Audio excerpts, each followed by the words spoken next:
안녕하십니까. 지금부터 2022년 제8차 일터혁신 우수사례 공유 포럼을 시작하도록 하겠습니다.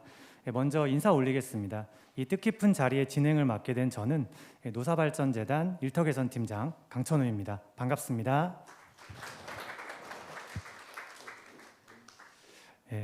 저희가 서울에서 내려오면서 보니까 뉴스에서 나오기를 다음 주부터는 좀 겨울이 온 게 좀 체감될 만큼 날씨가 좀 많이 추워진다고 하는데요. 이렇게 한 해의 마지막이 이제 점점 다가옴에 따라 마음도 몸도 여유가 없으실 텐데 저희 포럼에 참석해 주셔서 대단히 감사드립니다. 저희 일터혁신 우수사례 공유 포럼은 다양한 주제의 우수사례에 대해서 다양한 이해관계자들이 함께 모여 공유 및 논의를 함께 하고 보다 의미 있는 내용들을 도출하기 위해 저희가 진행을 하고 있습니다. 올해부터 4월부터 시작을 해서 벌써 8차수가 지금 마지막을 향해 가고 있는데요. 간단하게 저희가 좀 경과에 대해서 좀 설명을 드리겠습니다. 1차수 구성원 동기부여라는 주제를 시작으로 2차수는 조직 역량 강화, 3차수는 조직 문화 개선, 그리고 4차수는 지속적 혁신구조 구축이라는 주제로 이어졌고 5차수는 일터혁신과 제조혁신 연계, 6차수는 산업 및 원화처음 컨소시엄, 바로 전 7차수는 일터혁신과 NCS 연계라는 주제였습니다. 그리고 올해 마지막인 8차수는 노사협력을 통한 일터혁신이라는 주제로 금일 포럼이 이제 진행될 예정입니다. 또한 6차수 부산지역 포럼을 시작으로 7차수는 대전 지역, 그리고 8차수는 이곳 광주에서 금일 포럼이 진행이 됩니다. 올해 마지막 차수를 앞두고 어떤 주제로 좀 얘기를 해보면 좋을까 하고 직원들하고 얘기를 좀 했었는데요. 저희가 아무래도 경영 컨설팅과는 다른 이제 일터혁신 컨설팅이기 때문에 그 기본 취지에 좀 집중해보자라는 쪽으로 좀 생각이 모아졌고, 그에 따라서 단순하게 그 경영진 중심의 생산성 향상뿐만이 아니라 저희 근로자의 적극적인 참여를 통한 노사 협력을 바탕으로 한 컨설팅이라는 점에 대해서 그 기본 취지에 대해서 오늘 다시 한번 그 의미를 되새겨보고자 합니다. 그런 의미에 더해져서 오늘 발표하는 일터혁신 우수사례 사업장은 두 가지 케이스로 구분이 되어 있습니다. 첫 번째 사업장은 이제 유노조 사업장으로 노사협력을 통한 일터혁신 사례, 두 번째 사업장은 이제 무노조 사업장으로 노사협의회 등을 통한 노사협력 일터혁신 사례에 대해서 발표해 주실 예정이고요. 금일 포럼에 참여하시는 사업장 컨설턴트 등 관계자분들께서는 본인 사업장의 어떤 상황이나 아니면 혹은 컨설팅하고 계시는 사업장의 노사관계 상황을 좀 염두에 두시면 더욱 도움이 될 것이라고 생각을 합니다. 또한 저희 지역 일터혁신 붐업을 위해서 저희 CEO 클럽 연계도 진행을 하고 있는데요. 오늘은 전남 전북 지역 CEO 클럽 회원사에서도 또 감사하게 참석해 주셨습니다. 오늘 저희 일터혁신 컨설팅 전반에 대해서 중간에 발표를 들으시다가 CEO 클럽 시각에서의 어떤 활동이나 질문, 성과 공유 등에 대해서 말씀해 주실 예정입니다. 자, 그럼 지금부터 제8차 우수사례 공유 포럼에 참석해 주신 여러분들과 지금 이 자리에 계신 않지만 온라인 생중계를 통해 참여하고 계신 분들 모두의 힘찬 박수로 시작해 보도록 하겠습니다. 그럼 참석자 소개입니다. 오늘 참석해 주신 분들을 소개하도록 하겠습니다. 먼저 오늘 아까 말씀드린 대로 두 개 사업장의 우수사례 발표가 있는데요. 첫 번째 우수사례 사업장인 주식회사 YN텍의 우정환 상무님 참석해 주셨습니다. 그리고 이어서 김성춘 노조위원장님 참석해 주셨습니다.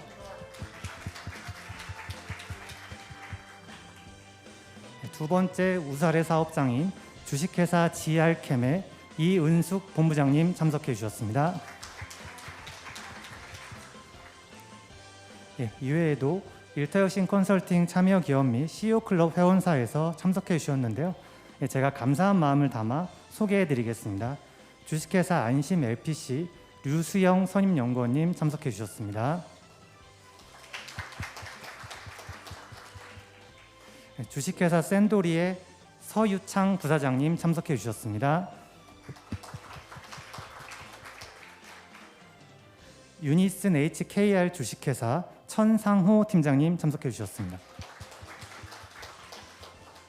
네, 그리고 나은요양병원 안재용 기획실장님, 이민재 총무과장님께서 참석해 주셨습니다. 예, 그리고 이어서 사례 발표 이후에 토론을 진행해 주실 두 분의 토론자를 모셨습니다. 먼저 고려대학교 노동대학원 정승국 교수님께서 참석해서 토론해 주시겠습니다. 다음 한남대학교 경영학과 심용보 교수님께서 참석해서 토론해 주시겠습니다. 예, 이 외에도 저희 사업 총괄 주무부처인 고용부 노사협력정책과 홍순호 사무관님께서 오셔서 참석해 주셨고, 현장에서 저희 일터혁신 컨설팅을 함께 수행하는 컨설턴트 분들을 비롯한 많은 분들께서 참석해 주셨습니다. 예, 대단히 감사합니다. 예, 그럼 지금부터 두 개 노사협력을 통한 일터혁신 우수사례 발표를 차례로 듣도록 하겠습니다. 예, 첫 번째, 노사발전재단에서 수행한 노사가 함께 참여한 직무성과 중심 보상설계 사례라는 주제로 주식회사 YN텍 우정환 상무님께서 발표해 주시겠습니다. 큰 박수 부탁드립니다. 상무님 20분 내외로 부탁드리겠습니다.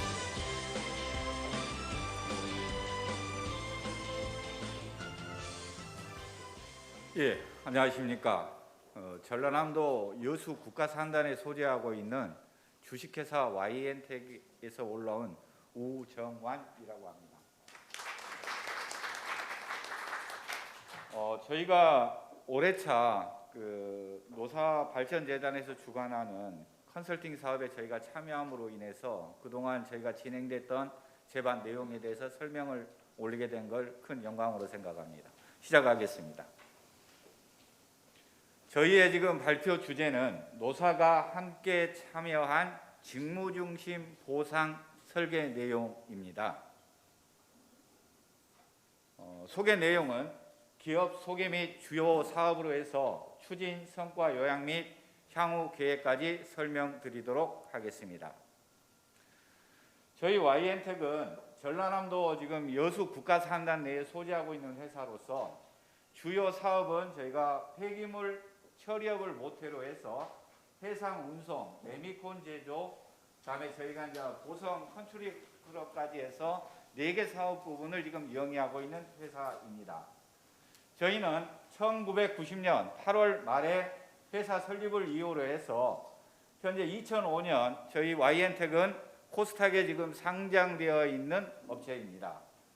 전체 인력 규모는 170명으로 이번 사업 컨설팅은 저희 사업의 모태인 환경사업본부 인력을 통한 한 80명 정도의 그 사업 부분을 가지고 컨설팅에 참여하게 됐습니다. 저희 지금 현재 환경사업본부는 2021년에 현재 432억의 매출을 가지고 있는 회사로서 저희 이번에 지금 특별하게 노동조합하고 저희가 같이 참여를 하게 됐는데, 지금 저희 그 한노총의 여수 지역지부 의장을 맡고 계신 저희 김성춘 위원장님께서 함께 본 컨설팅에 참여해 주시게 됐습니다. 컨설팅 신청 배경입니다. 저희 지금 현재 환경사업본부의 업력은 한 32년 정도 되겠습니다. 그래서 최근 그 국내 사업장 폐기물들이 그 시멘트 업계 또 기존 폐기물 업체들 간의 그 인수합병을 통한 시장 개편, 그리고 주변의 경쟁 업체들의 사업 확대 등으로 인해서 우리 YN텍 내의 환경사업본부 내에 어떻게 하면 내부 핵심 역량을 좀 강화할 수 있을까라는 모태를 토대로 해서 그 해당 내용을 3월부터 저희 지금 현재 그 노동조합 위원장님이신 김성춘 위원장님을 함께 해가지고 본 내용이 진행이 되게 됐습니다. 주요 내용으로는 저희가 지금 현재 내부 이슈를 보게 되면 그 전문 기술 자격을 요하는 직무 신규 채용 시에 시장 임금과의 괴리로 해서 인력 채용이 쉽지 않다는 문제점, 다음에 연공 중심의 보상 운영을 오랫동안 진행을 해 오면서 노사 간에 일부 지금 갈등의 잠재 요인이 있다는 부분입니다. 그리고 여기에 따른 평가 부분으로서 성과 관리 및 동기부여에 대한 방안 모색도 필요하고, 작업 조직, 작업 환경에서는 역할 책임에 대한 명문화 필요성도 제기가 돼서 본 컨설팅을 신청하게 됐습니다. 컨설팅 주요 영역은 크게 세 가지로 나누어서 진행을 했습니다. 임금 체계 개선, 평가 체계 개선, 작업 조직, 작업 환경 개선 부분입니다. 한 3월부터 9월 말까지 해서 6개월 동안 지금 현 컨설팅을 진행을 하게 됐고요. 좀 특이하게 저희 지금 현재 YN텍 내에 사업 부문하고, 다음에 특이하게 이제 저희 노동조합, 그리고 각 현장에 오랜 고숙련 기술을 가지신 다수 전문 인력들이 본 컨설팅에 참여하였습니다. 그리고 본 컨설팅을 진행해 주신 노사발전재단의 김용훈 선임 컨설턴트, 그다음에 황인희 컨설턴트 두 분의 노고가 같이 수반이 됐습니다. 먼저 임금 부분부터 좀 설명을 드리도록 하겠습니다. 앞서서 모두에 좀 말씀을 드렸습니다마는 아마 모든 기업들이 같은 동일한 이슈 사항을 가지고 있을 걸로 생각이 됩니다. 최근에 급격한 최저임금 상승으로 인해서 기존 인력들의 임금 격차가 점차 갭이 줄어드는 문제로 인해서 저희 내부적으로도 내부 불만이 상당히 누적되어 있는 상태입니다. 그리고 주변의 어떤 시장, 인력 경쟁의 시장이 치열해지면서 중소규모형 회사로서는 좀 감당하기 힘든, 특히나 여수 국가산단의 특성으로 인해서 대기업들이 다수에 입주해 있는 관계로 중소기업인 저희가 전문 인력을 유지 또는 고용하는 데 상당한 지금 어려움을 겪고 있는 내용도 좀 있었습니다.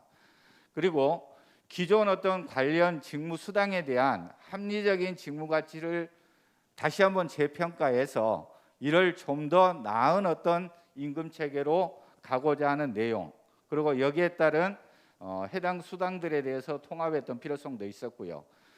다음에 대법원 판결 이후로 상여금에 대한 논란이 아직도 가라앉지 않는 기업 중에 저희 YN텍도 속합니다.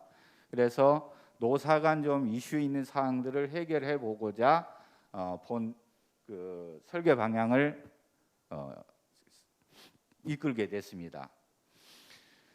특히나 이제 저희 YN텍 같은 경우에는 과거부터 직무 기술서를 분석을 하고 여기에 대한 평가도 좀 했습니다만은 아무래도 전문 지식이 한계점에 있는 관계로 노사발전재단의 전문 컨설턴트님들을 통해서 직무 또는 성과 중심의 보상 체계 개편도 함께 접근을 하였습니다.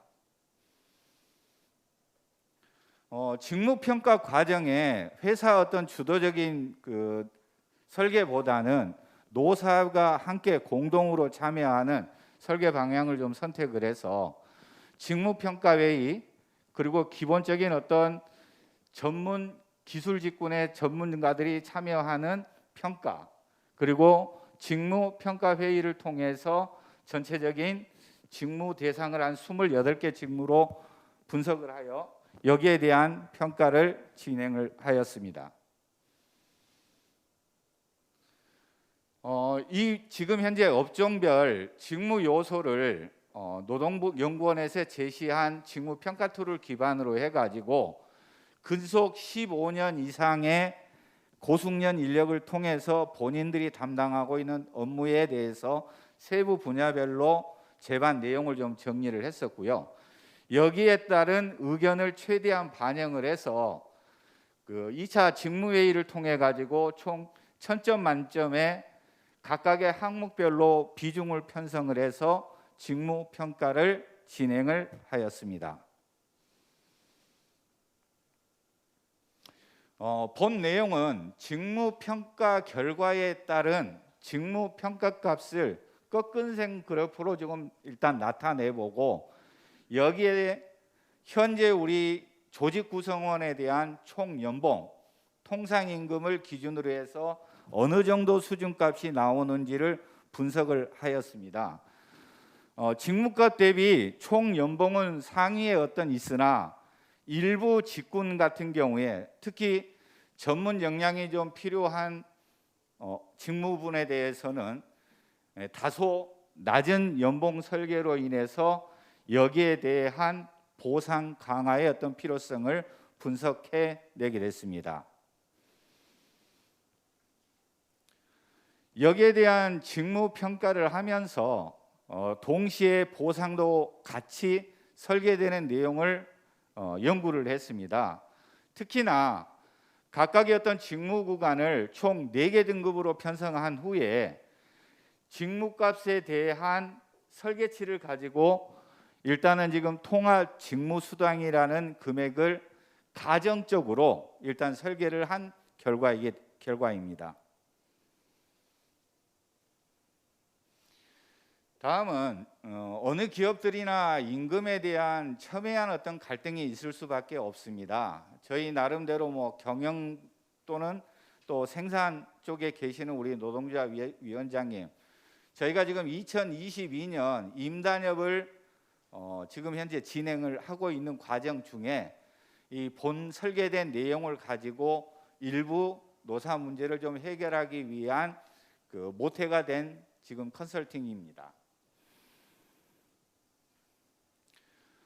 크게 지금 현재 컨설턴트님께서는 약 한 5가지 사항으로 해서 기본적인 시뮬레이션 작업을 좀 해주셨습니다. 예를 들어서 저희가 지금 현재 통상임금화 되지 못한 상여금, 다음에 통합 직무수당, 그리고 여기에 따른 월 소정근로시간에 대한 문제, 다음에 연차 할증임금에 대한 문제까지 총 5가지 안을 가지고 의견을 제시해 준 것을 바탕으로 해서 지금 당장은 노사 간의 임금 문제를 해결하지 못하더라도 향후에 좀 성장적인 방향으로 갈 수 있는 안을 제시해 주셨다고 볼 수가 있겠습니다. 다음에 평가 설계에 관한 내용입니다. 지금 기존 저희 YN택이 가지고 있는 평가는 태도 평가에 한정이 돼 있었습니다. 근데 최근에 입사하는 젊은 신입 사원들 같은 경우엔 본인의 성과에 따른 보상을 지금 요구하는 쪽으로 많은 기대가 가고 있습니다. 그래서 기존의 평가 제도를 새롭게 엮어 나갈 수 있는 방향으로 평가 부분을 설계하고자 하였습니다.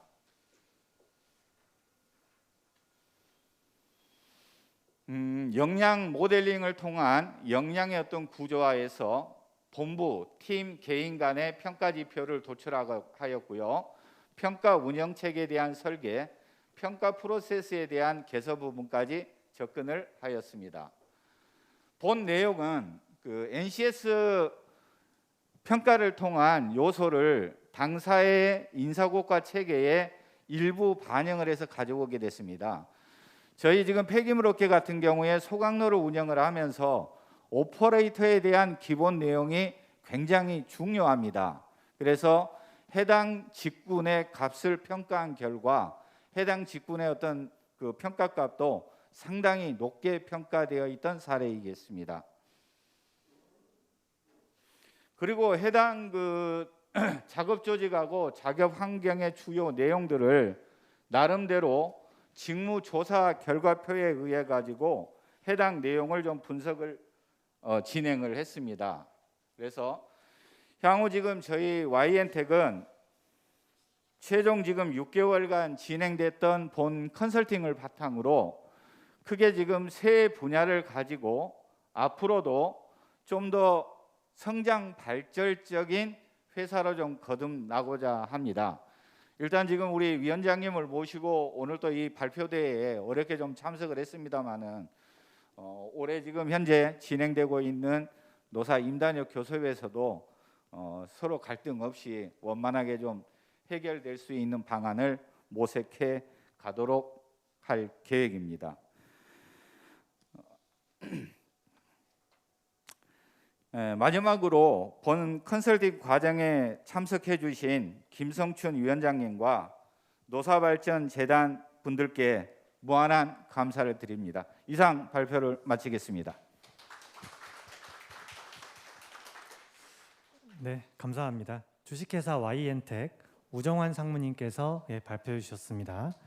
다음은 이어서 두 번째 CMP 컨설팅에서 수행해 주셨고 노사협력을 통한 주식회사 GR캠 조직혁신 프로젝트라는 주제로 주식회사 GR캠 이은숙 본부장님께서 발표해 주시겠습니다. 박수로 맞이하겠습니다.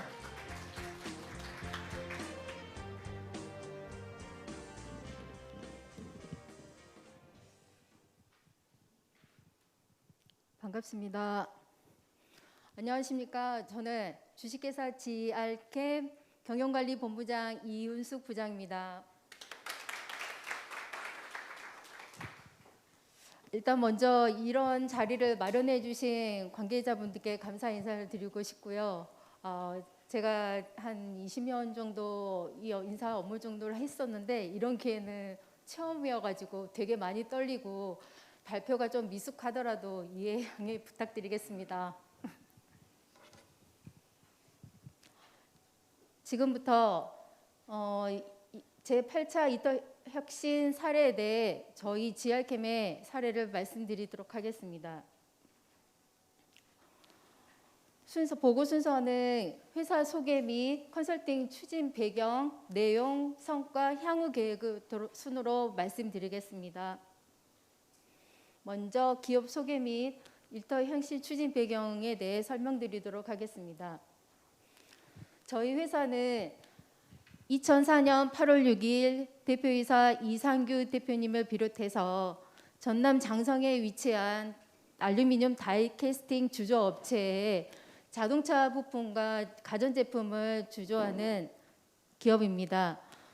현재 21년 기준 82명의 직원 수와 작년 매출 260억을 목표를 달성했고요. 올해는 150% 성장을 기대 의심치 않고 있습니다.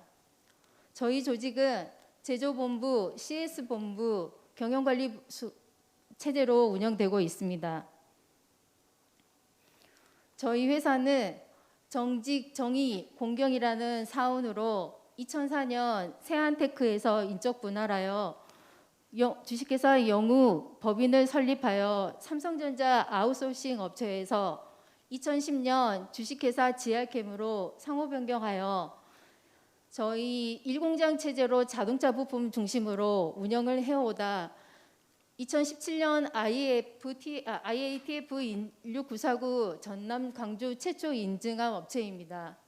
또한 2018년도 LG전자 건조기 사업부를 확장하여 작년 2021년 글로벌 강소기업 지정이 되었고요. 대중소기업 동방선장 표창을 받았습니다. 현재 저희 제조기술과 품질 보증을 인증할 수 있는 다수의 특허와 등록으로 지난 과거 2013년도 개인회생 기업의 절차로 들어가다 한때 어려운 시기가 있었던 가운데 2017년도 회생기업 조기 졸업하여 지금 현재 현대, 기아, 아우디, GM 등 13개 업체의 글로벌 기업과 고객사로 되어 있는 기업입니다. 이번 컨설팅을 통해 저희 대표이사님의 적극적인 지지와 직원분들의 협력과 공조로 현재 보상 부분과 교육 훈련, 조직 성과에 대한 취약함이 나타났었고요. 특히 저희 직원분들의 설문조사를 통해서 인터뷰를 통해서 성과 요소에 대한 체계가 부족했었고 또 비합리적인 임금 체제에 대해 좀 니즈가 많이 발생했습니다. 그래서 이번에 저희가 컨설팅 영역을 평가제도 개선과 임금제도의 개선 두 영역으로 설정되었습니다. 컨설팅 배경에서 임금평가제는 역량과 실적 중심으로 업적평가제도를 설계를 하였고요. 역량평가 모델링, 평가 운영 체계를 마련하였습니다.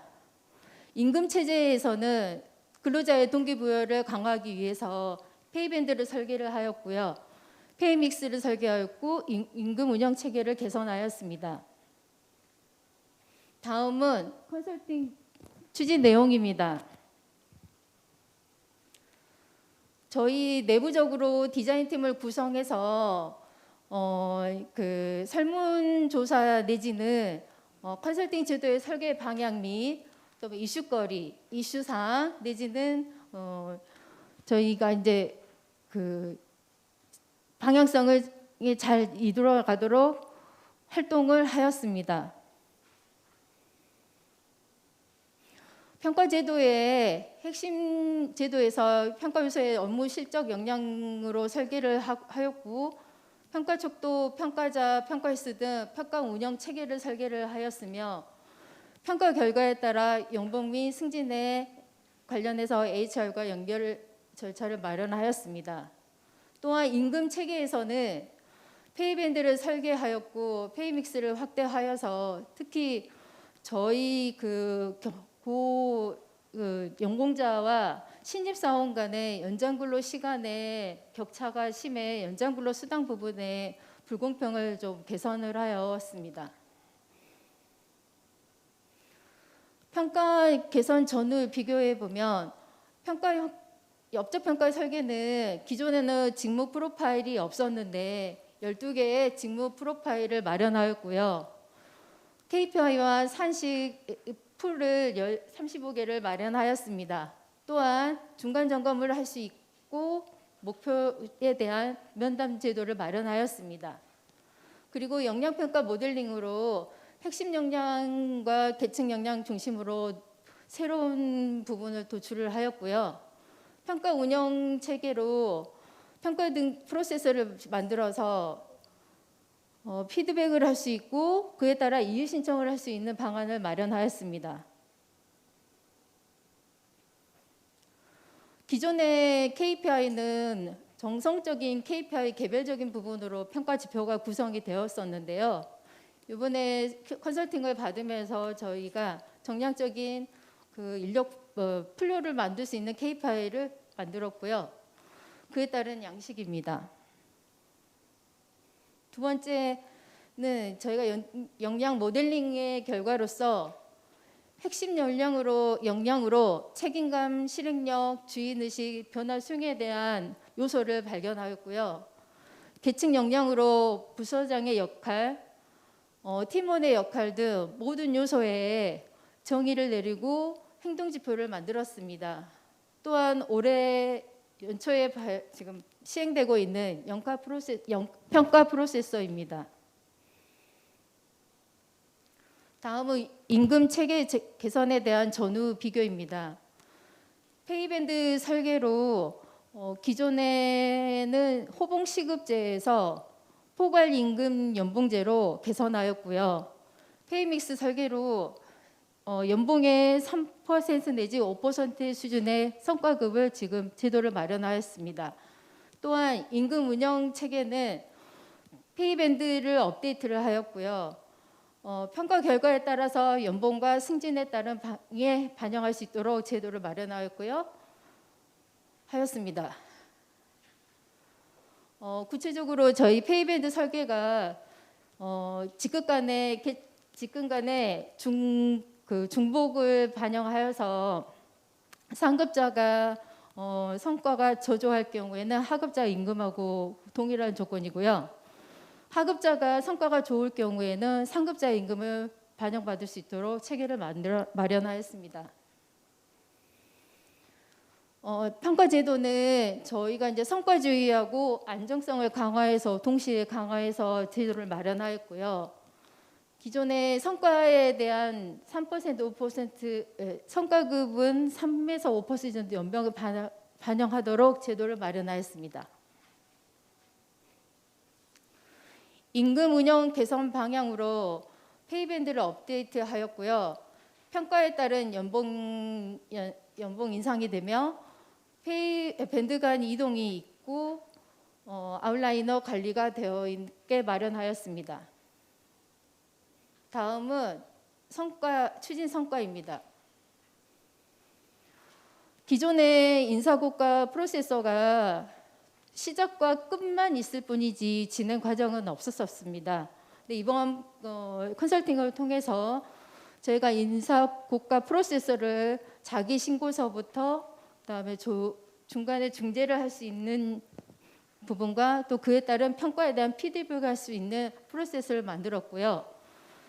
올 22년부터 시행 중인데 각 본부별 전략 목표를 세워서 KPI에 달성할 수 있도록 지금 진행 중이며 올해 12월 달 초에 평가 결과를 진행할 예정입니다.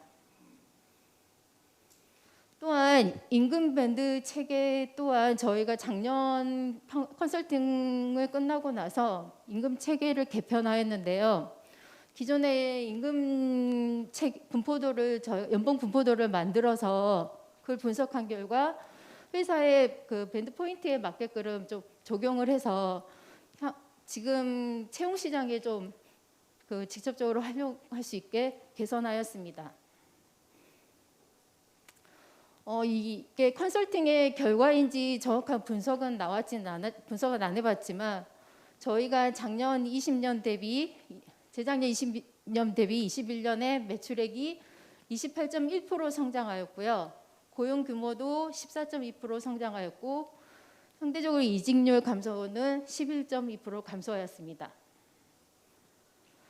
향후 계획으로는 지금 평가 제도가 트렌드가 지금 그 분기별로 가는 추세라고 반영을 하여 저희 회사도 이번에 평가 제도를 향후에 1년 주기에서 상하반기 주기, 그 다음에 분기별로 해서 그 평가 기간을 좀 단축할 예정이고요. 또한 보상 제도도 확대할 예정입니다. 임금 제도에서는 지금 현행은 개인 역량의 중심으로 임금이 지급되고 있는데 이게 이제 좀 개인별 이렇게 좀 경쟁률이 좀 완화를 시키기 위해서 개인 간의 경쟁률 완화를 시키기 위해서 조직 성과에 대한 평가를 확대할 예정입니다. 이상으로 주식회사 GR캠의 발표를 마치겠습니다. 감사합니다. 네, 발표해 주셨습니다. 네, 다음 순서는 본격적으로 토론을 진행하도록 하겠습니다. 두 분 전문가 토론자 교수님들과 우사레 기업 YN텍 우정환 상무님, 김성춘 노조위원장님, GR캠의 이은숙 본부장님, 그리고 담당 수행 컨설턴트 두 분까지 모두 단상 위로 올라와 주시면 감사하겠습니다. 그리고 잠시 자리를 좀 정돈하겠습니다.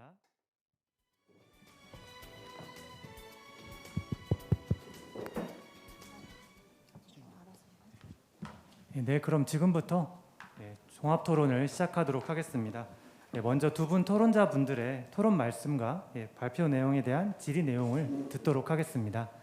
그리고 질의에 대해서 참여 기업 분들과 수행 컨설턴트들의 답변과 의견도 같이 듣도록 하겠습니다. 그리고 나서 오늘 CEO 클럽 회원사를 비롯해 참여 기업과 또 관계자분들께서 참석해 주셨기 때문에 마이크를 객석으로 넘겨서 객석에 계신 분들의 질문 혹은 의견, 그에 대한 답변도 이어서 듣도록 하겠습니다.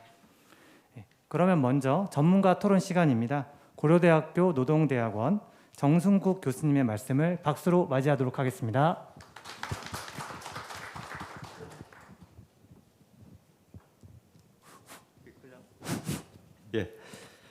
반갑습니다. 정승국입니다. 제가 그 광산구에는 여러 번 내려온 적이 있어서 오늘 몇 년 만에 좀 처음 내려온 것 같습니다. 예전에 그 노사민정 사업할 때 광산구청에서 늘 사실은 좋은 그런 사업들을 해서 그거 평가하기 위해서 사실은 여러 번 내려온 적이 있고 그리고 노사발전 재단하고는 임금 그 일대 핵심 문제 갖고는 십수년 전부터 저하고 사업을 상당히 많이 했습니다. 예전에 십몇 년 전에도 그때도 사실은 지역 차원에서 일적인 사업을 확산시키기 위해서 사실은 많이 참 돌아다니면서 고용노동과 같이 많이 돌아다니면서 사업을 많이 전개했던 그런 기억이 나고, 또 어쨌든 또 사실 뭐 지역을 확장한 사업들이 생각대로 이렇게 잘 쉽게 되는 것이 아닌데, 또 재단에서 또 그 일등 사업이 이제 이제 국정과제로 이제 돼 있고, 어쨌든 이중 구조를 축소하는 게 뭐 정부의 중요한 목표로 돼 있기 때문에 그것을 실현하기 위한 하나의 방안으로서 기재부에서도 뭐 상당히 일단 뭐 예산상의 지원도 상당히 많이 받고 있는 중요한 사업이라서 오늘 또 이 자리에서 여러분들 뵙게 된 것 같습니다. 두 분 발표는 제가 잘 들었고요. 이 정부에서 잘 아시겠지만 지금 현재 정부에 추진하고 있는 이중구조 개혁을 위한 첫째 과제가 임금 체계 개혁이고, 임금 체계 개혁의 목표는 사실은 뭐 연금급에서 직무급, 일단은 뭐 연금급을 좀 축소하고, 그 다음에 뭐 직무급의 기타 임금 체계로 바꾸고, 또 선거의 임금 체계를 좀 촉진하는 그런 방향으로 되어 있습니다. 뭐 잘 아시겠지만 연금급이라고 하는 것은 대단히 예외적인 그런 임금 체계죠. 대부분의 나라에서는 사실은 뭐 직무급 임금체 가지고 있고, 사회주의 국가인 중국, 뭐 중국을 사회주의 국가를 하기도 어렵지만 중국도 직무급입니다. 직무급이고, 대만도 직무급이고요. 일본은 사실은 직능급이라고 해서 뭐 숙련을 평가, 직무 수행 능력을 평가해서 평가하는 임금 체계인데, 이게 약간 좀 영웅화되기 쉬운 속성을 좀 가지고 있습니다. 엄격하게 사실은 관리하기 좀 쉽지 않은 측면이 있어서 그래서 뭐 일본에서도 이제 법을 공개 이후에 이 직능급을 역할급이나 뭐 직무급으로 바꾸는 작업들을 하고 있고, 또 꾸준히 뭐그 연금급 축소하기 위한 여러 가지 작업들을 해왔고, 올 10월달에 지난달에 일본 그 수상이 기시다 수상이 이제 그 위원장으로 되어 있는 일본 다 아시겠지만 일본 기업이 계속적으로 이제 경영이 떨어지니까 일본 자본을 혁신하기 위한 그런 어떤 모임을 지난해 10월달에 발족을 했거든요. 근데 요게 1년 차가 되는 올 10월달에 10월 14일인가 수상이 발표를 했습니다. 그래서 어떤 발표냐면 일본의 직능급을 직무급으로 바꾸겠다 이런 어떤 선언을 했고, 6개월 이내에 대단히 구체적인 안을 내놓겠다 뭐 이런 어떤 이야기를 했기 때문에, 그게 우리나라 잠깐 신문에 보도되고, 또 제가 요즘 한국일보에 칼럼을 쓰고 있기 때문에 지난달 칼럼의 주제도 그거로 잡아서 제가 좀 약간 상세하게 쓴 적이 있습니다. 제가 오랫동안 사실은 그 공장 연구를 많이 했기 때문에, 공장 연구를 하다 보면 이제 어떤 게 발견되냐 하면 저는 워낙 뭐 제가 박사학위 논문도 현대자동차 가지고 썼기 때문에 저런 자동차나 뭐 기타 또 울산이나 창원에 있는 기계공단들 많이 돌아다녔는데요. 대체로 이제 공통적인 그런 현상들이 있습니다. 일단은 대부분 연금급이거든요. 연금급이니까, 연금급이라고 하는 것은 사실은 뭐 심플한 그런 반숙련 노동에 대해서 사실 뭐 현대저 같으면 사실 뭐 평균이면 1억 정도 되고, 퇴직 직전 같으면 거의 아마 1억 한 2, 3천 정도 받을 텐데, 굉장히 심플한 일을 하는 노동자들이 그렇게 받고 있고, 그리고 또 창원도 마찬가지예요. 창원에 뭐 제가 공작기계 사업장도 뭐 몇 년 전에 다니다 보면 거의 다 연금급인데, 보면 평균이 한 8천 정도 되고, 퇴직 직전 같으면 1억 넘거든요. 거기도 마찬가지로 일단 노동자들이 자식 숙련을 높이는 노력을 안 해요. 노력을 안 하고 있습니다. 노력을 안 하고 있으니까 기업으로서는 대단히 큰 부담이 되는 것이죠. 기업으로서는 일단은 뭐 국제 경쟁을 해야 되지 않습니까? 국제 경쟁이든 국내 경쟁이든 경쟁을 해야 되면 당연히 인건비 경쟁까지 포함해서 경쟁을 해야 되는 것이죠. 그러니까 당연히 기업에서는 공통적인 그런 어떤 경영 전략을 추진하는데, 그게 첫째로는 신규 채용 안 하는 겁니다. 신규 채용을 안 하는. 공통적으로 10수년 동안 신규 채용 안 하고 있습니다. 그리고 가능한 한 그러니까 심플한 공정은 가능한 한 외주화시켜버리는. 외주화시키고 가능한 한 자동화를 통해서 추가적인 고용이 불필요한 그런 어떤 상태로 만들어가는 것이죠. 이건 제조뿐만 아니고 KT와 같은 IT 업체도 똑같아요. 똑같습니다. 이런 현상들이 사실은 우리 이제 산업계에 상당히 이제 일반화돼 있고, 뭐 사실 뭐 그 유럽 같으면 노동조합이 스스로 앞장서서 소위 이제 임금 연대성을 추진하기 위해서, 임금 연대성이라고 하는 것은 대학과 중소기관 임금 격차를 직무급을 통해서 줄이는 그런 어떤 방식을 공통적으로 유럽 노동조합들이 취해왔거든요. 그러니까 독일 같으면 사실 대학과 중소기관의 격차가, 그러니까 중소기업이 대기업 임금의 한 80% 정도, 80한 5% 정도 받거든요. 기본급은 직무급이고 직무급은 동일한 직무 등급인 한에서 똑같이 대학과 중소기업 간의 노동자가 똑같은 임금을 받아요. 10년을 일하는 20년을 일하는 상관없이 동일한 직무 등급이면 동일한 임금을 받습니다. 이게 임금 연대성이거든요. 근데 우리는 이제 전혀 그렇지 않은 그런 상황에 놓여 있고, 이게 어쨌든 뭐 여러 가지 그런 사회적 문제를 낳으니, 당장에 뭐 신규 채용 안 하니까 일단 직업계고 출신이 시험률이 팍팍 떨어지지 않습니까? 이게 굉장히 큰 사회 문제이지 않습니까?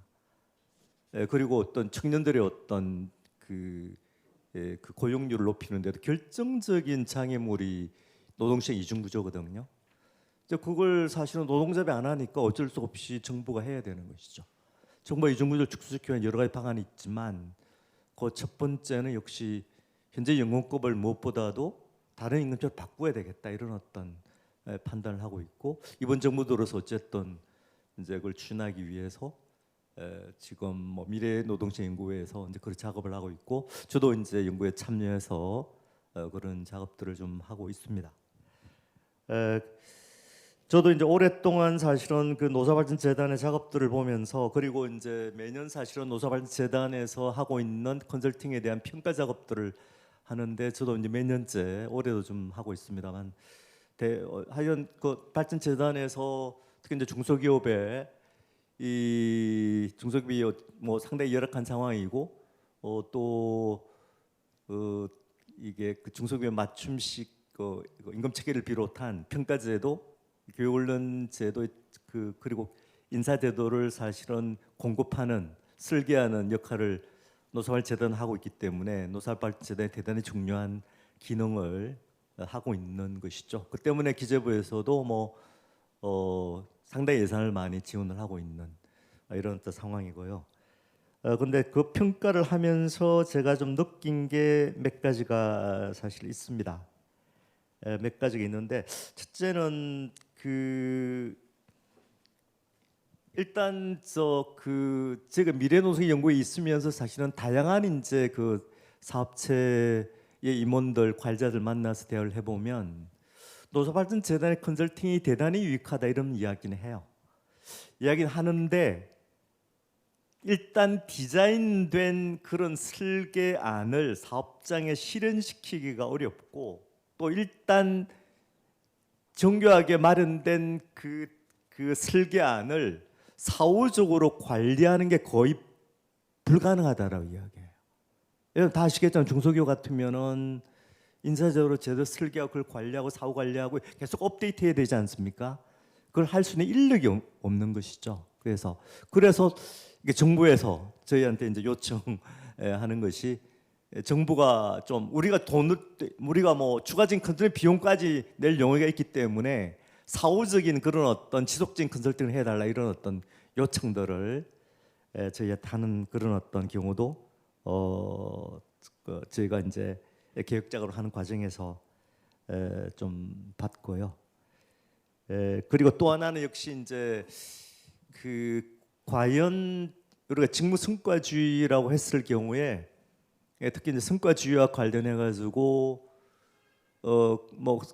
그건 뭐 기존의 직원들의 임금을 다운시키기는 그건 불가능하니까, 그럼 차등에 직업하려면 재원이 확보돼야 되는데, 열악한 재정적 상황을 가지고 있는 중소기업에서 과연 그런 지속적인 재원 확보, 그러니까 성과 주의 관리를 위한 안정적 지속적인 재원이 과연 계속해서 확보될 수 있는 것인지는 약간 의문이 좀 있습니다. 약간 의문이 좀 있고요. 그 다음에 또 말씀드릴 수 있는 것은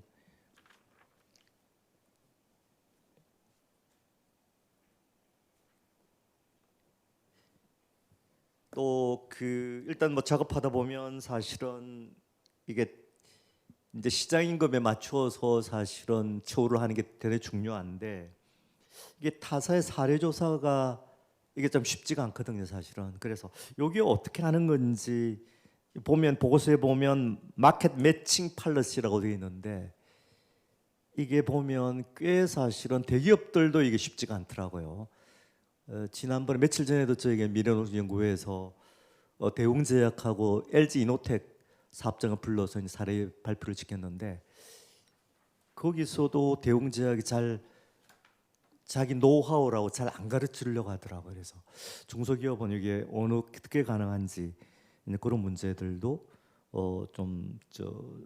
조금 말씀을 해주시면 좋겠고 그리고 또 결정적이 중요한 게 역시 이제 기존에 익숙해져 있는 영문급에서 이게 다른 임금 체계, 다른 인사 관리 바꾸기 위해서 결정 중요한 게 노동자 노조의 동의거든요. 근데 이게 정말 좀 쉽지 않은. 그래서 이게 이제 그 발표문에도 뭐 상세하게 세부적으로 나와 있는 것 같지는 않고 이런 작업들하는 과정에서 여기 뭐 노동자 위원장도 와 계시지만 또 어떻게 설득을 시켜서 또 어떻게 동의를 얻어냈는지 그것도 약간 더 상세하게 말씀을 해주셨으면 좋겠다는 그런 어떤 생각이 듭니다. 그리고 지금 보면 개별 GRCAM을 보면 지금 기본급은 호문급으로 그대로 운영하겠다는 그렇게 되어 있죠.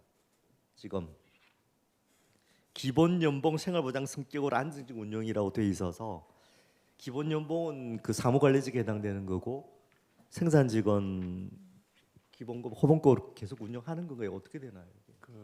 생산직은 시급제입니다. 생산직은 지금 현재로 시급제를 가져가고요. 예. 그다음에 그러니까 기존에 보면은 이제 사무직들 중에서 예.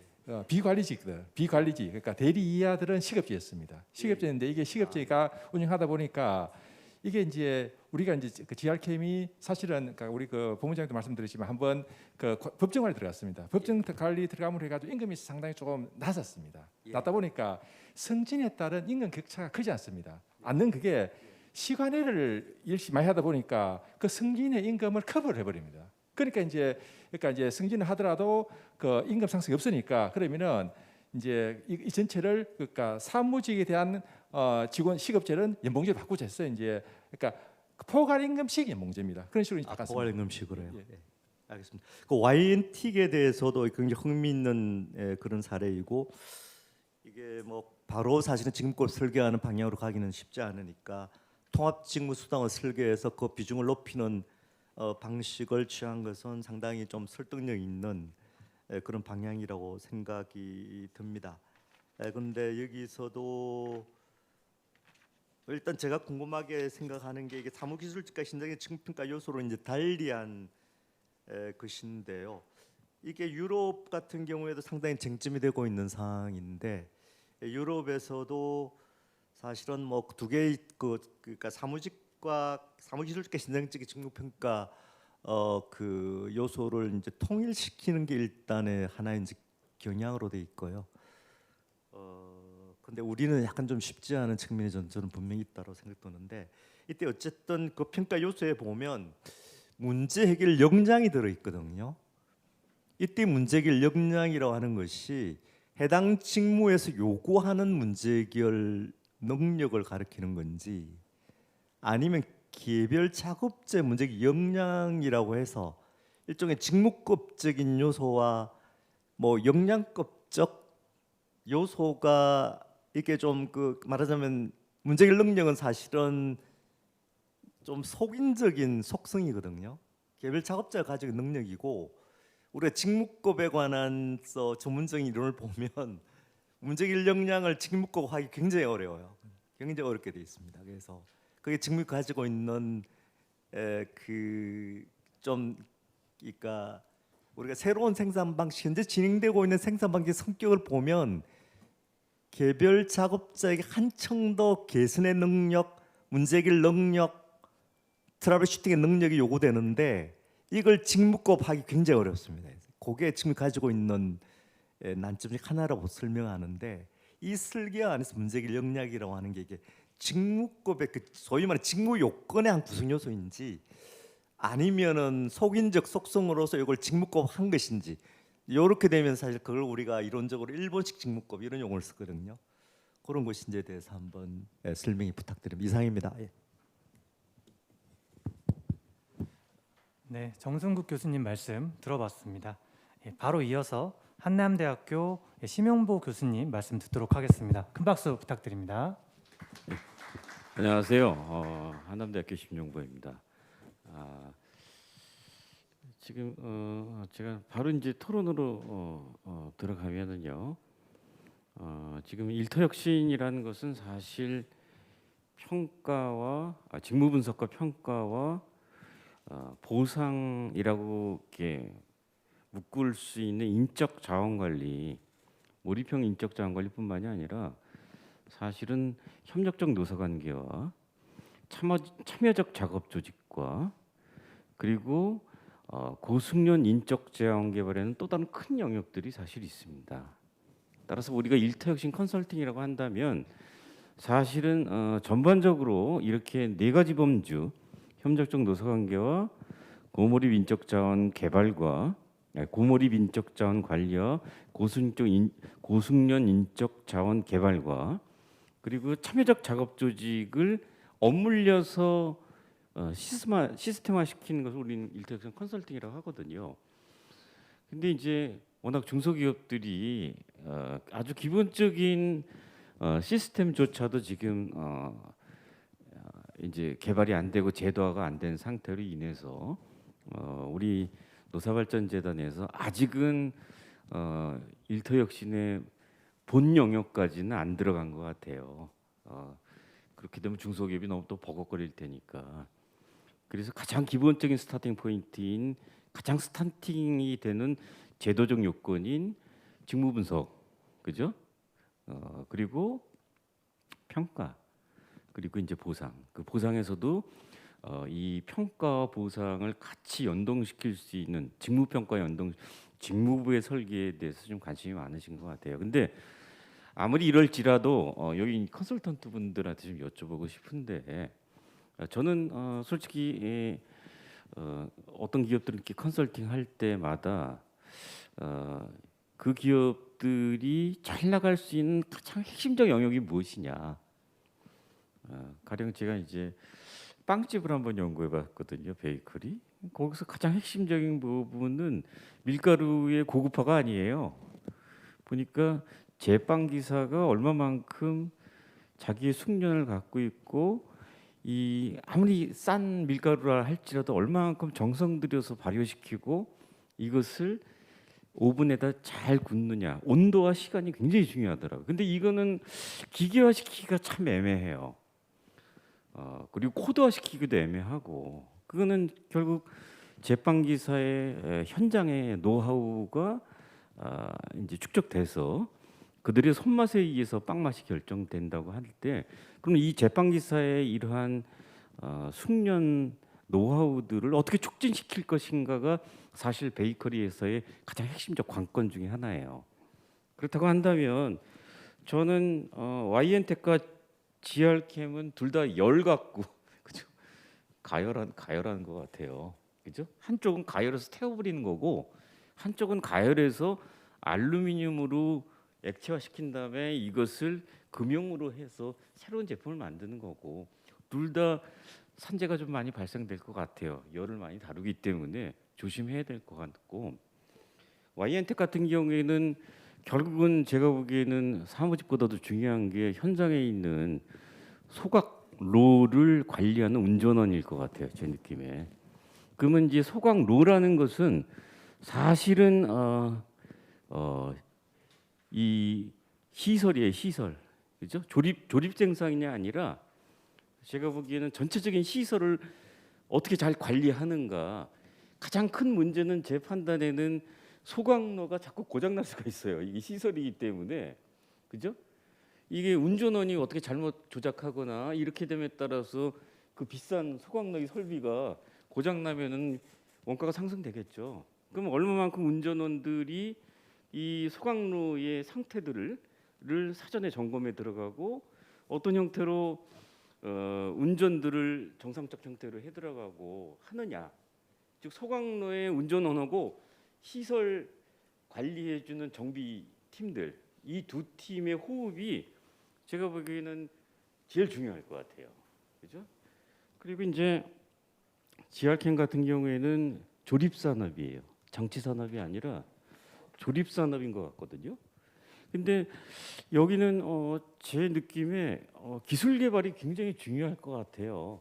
알루미늄 요즘 알루미늄 된 이런 그 엔진의 그 뚜껑 뭐 이런 이 전기차 중량을 줄여야 된다고 하더라고요.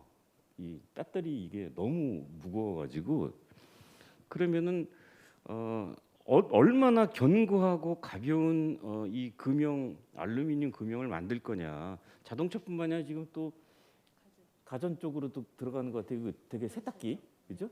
세탁기.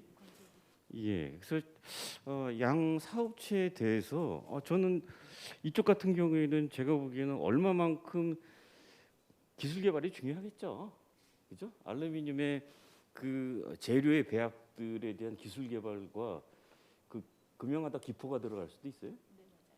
그 기포 들어가면 이 큰 문제가 발생이 되지 않습니까? 그럼 근데 저희 같은 경우 용해로가 예. 고온에서 그 알루미늄을 녹이기 때문에 예. 이게 이제 이물질이 들어가고 폭발성은 없잖아요. 이물질이 있고요. 있고 예. 네, 또 금형에서 이제 저희가 이제 바이케이싱 할때 네. 기포가 이제 들어가게 되면은 그 링크 현상이라고 하는데 예. 그 발생했을 때 그게 이제 균형으로 빠지기는 하기는 하는데 그런 미세한 것까지 이제 저희가 거기에 노동자들의 역량과 열의가 필요합니까? 아니면 시설 자체가 좋아야 되는 겁니까? 일단은 이제 시설 장치도 중요하지만은 예. 고숙련이 필요한 작업입니다. 예, 그래서 저는 지금 여기도 고숙련이 필요해요. 그러니까 일단 현장에서 제가 판단해 보기에는 일단은 연구개발팀이 중요한 것 같고, 네, 맞습니다. 예, 그 다음에 신제품을 만들려면 연구개발이 중요한 것 같고, 그럼 그 연구개발된 것을 공정화시켜서 실제로 물건을 만드는 과정 속에서 섬세하게 들어갈 수 있는 노동자의 숙련과 열의가 굉장히 필요할 것 같아요. 그걸 어떻게 개발해 나가느냐가 관건일 것 같은데 지금 기초적인 형태의 임금 및 평가 직무 분석 체계를 통해서 이게 기본이 돼요, 사실은. 근데 지금 양쪽에 가장 그 업계에서 귀 회사들이 치고 나가려고 한다면 이런 지점들이 굉장히 중요한 것 같고, 그렇다고 한다면은 과연 평가와 임금이라는 체계가 그 중요한 핵심 역량이라고 표현될 수 있겠죠? 업계마다 다 다를 것 같아요. 그죠? 그 핵심 역량을 현장에 있는 노동자들이 동기부여가 돼서 열심히 할 수 있는 시스템이냐? 근데 여기 이제 컨설팅 이렇게 좀 보게 되면 아직은 거기까지 나가진 않은 것 같아요. 이쪽도 그렇고요. 지금 그래서 근데 전 이러한 기본적 컨설팅은 굉장히 이게 데이터베이스화가 돼야 그 다음에 이제 중요한 핵심 역량 중심으로 나가게 되고, 그리고 이제 좀 이따 이제 플로우에서 우리 이윤숙 본부장님이나 아니면 우리 김성춘 본부장님께서 한번 자기 회사의 가장 중요한 핵심 역량이 무엇인지, 노동자가 누구인지에 대해서 저는 그냥 예측만 한 거거든요. 데이터만 보고. 근데 좀 더 좀 자세하게 좀 얘기를 해주시고 그들을 육성하기 위한 나름대로의 육성 방안에 대해서 사측에서 지금 생각하고 있는 것이 무엇인지 이런 부분에 대해서 좀 더 추가적으로 얘기를 좀 해주시기 바랍니다. 예, 마치겠습니다. 예, 한남대학교 심용보 교수님의 토론 말씀까지 잘 들었습니다. 지금 두 분 교수님께서 좀 다양한 말씀과 또 질문도 해주셨는데요. 간단하게 정승규 교수님 먼저 말씀하고 질문을 좀 정리해드리면 느낀 점하고 좀 같이 말씀을 해주셨는데요. Y엔텍에 대해서는 일단 컨설턴트에 대한 질문도 같이 포함을 하시면서 재단의 컨설팅이 이제 분명히 유익한데 그 세부적인 디테일한 디자인 설계안이 과연 이제 실행까지 도달할 수 있느냐, 또 혹은 도달하더라도 사후 관리 측면에서 보면 이게 지속적으로 업데이트가 가능한지, 또 지속적인 컨설팅이 좀 필요한 건 아닌지 이런 말씀도 해주셨고요. 그리고 이 부분은 이제 질문적인 부분이었는데요. 직무 성과주의를 함에 있어서 좀 지속적인 재원 확보가 좀 동반될 수 있는지에 대해서 좀 질문해 주셨고, 또 저희가 시장 임금 조사를 할 때 좀 타사 사례 조사가 쉽지 않은 부분인데 이 부분은 어떻게 했는지 이 부분에 대한 질문도 해주셨고, 또 노동조합이 있기 때문에 노조의 동의가 이제 쉽지 않은 부분인데 그 과정들을 어떻게 설득하고 그 과정 관리들을 이제 가져갔는지 이제 그런 부분들에 대한 말씀과 질문을 좀 해주셨습니다. 그리고 GRCAM에 대해서는 유럽의 어떤 사무직 현장직의 직무 평가 요소에 대한 이제 사례들이나 아니면 또 선진 사례들을 말씀해 주시면서 평가 요소가 이제 문제 해결 역량의 이제 중요한 요소인데 그 부분이 해당 직무 요건에 대한 역량 요소인지 아니면 이제 개별 작업자에 좀 포커스가 맞춰져 있는 역량 요소인지 이 부분에 대해서 좀 정수훈 교수님께서 좀 확인하고 싶다고 질문을 해주셨고요. 심영보 교수님께서는 일터역 시인의 어떤 큰 틀에 대해서 중요한 말씀 많이 해주시면서 어쨌든 중소기업의 기본적인 스타트는 이제 직무 분석과 이제 평가가 보상으로 이어진다라고 말씀해주시면서 기업에서 잘 나갈 수 있는 이제 혁신적 영역에 대해서 좀 제빵기사 예도 좀 들어주시고 또 두 기업 다 좀 열 같다 이런 비유적인 또 표현도 해주셨습니다. 그러시면서 아마 좀 이따 질문을 이어갈 것 같은데요. 두 사업장에서의 어떤 그런 핵심적인 그 직무 역량 요소나 또 그거에 대한 사측에 대한 피드백도 같이 질문해 주셨습니다. 그럼 이 정도로 제가 정리를 해드리고요. 그러면 그 말씀과 질문하신 부분에 대해서 두 사업장 담당자분들께서 좀 간단하게 대답해 주시고 그에 대해서 수행 컨설턴트 분들의 의견도 좀 함께 공유한 뒤에 마이크를 이제 플로어로 넘겨서 종합 토론을 이어가겠습니다. 그럼 먼저 Y엔텍에서 답변 부탁드리겠습니다. 네, 컨설턴트인 제가 먼저 답변 드리겠습니다. 첫 번째 정순국 교수님이 질문 주신 사항에 대해서 1번부터 4번까지 질문에 대해 답변 드리겠습니다.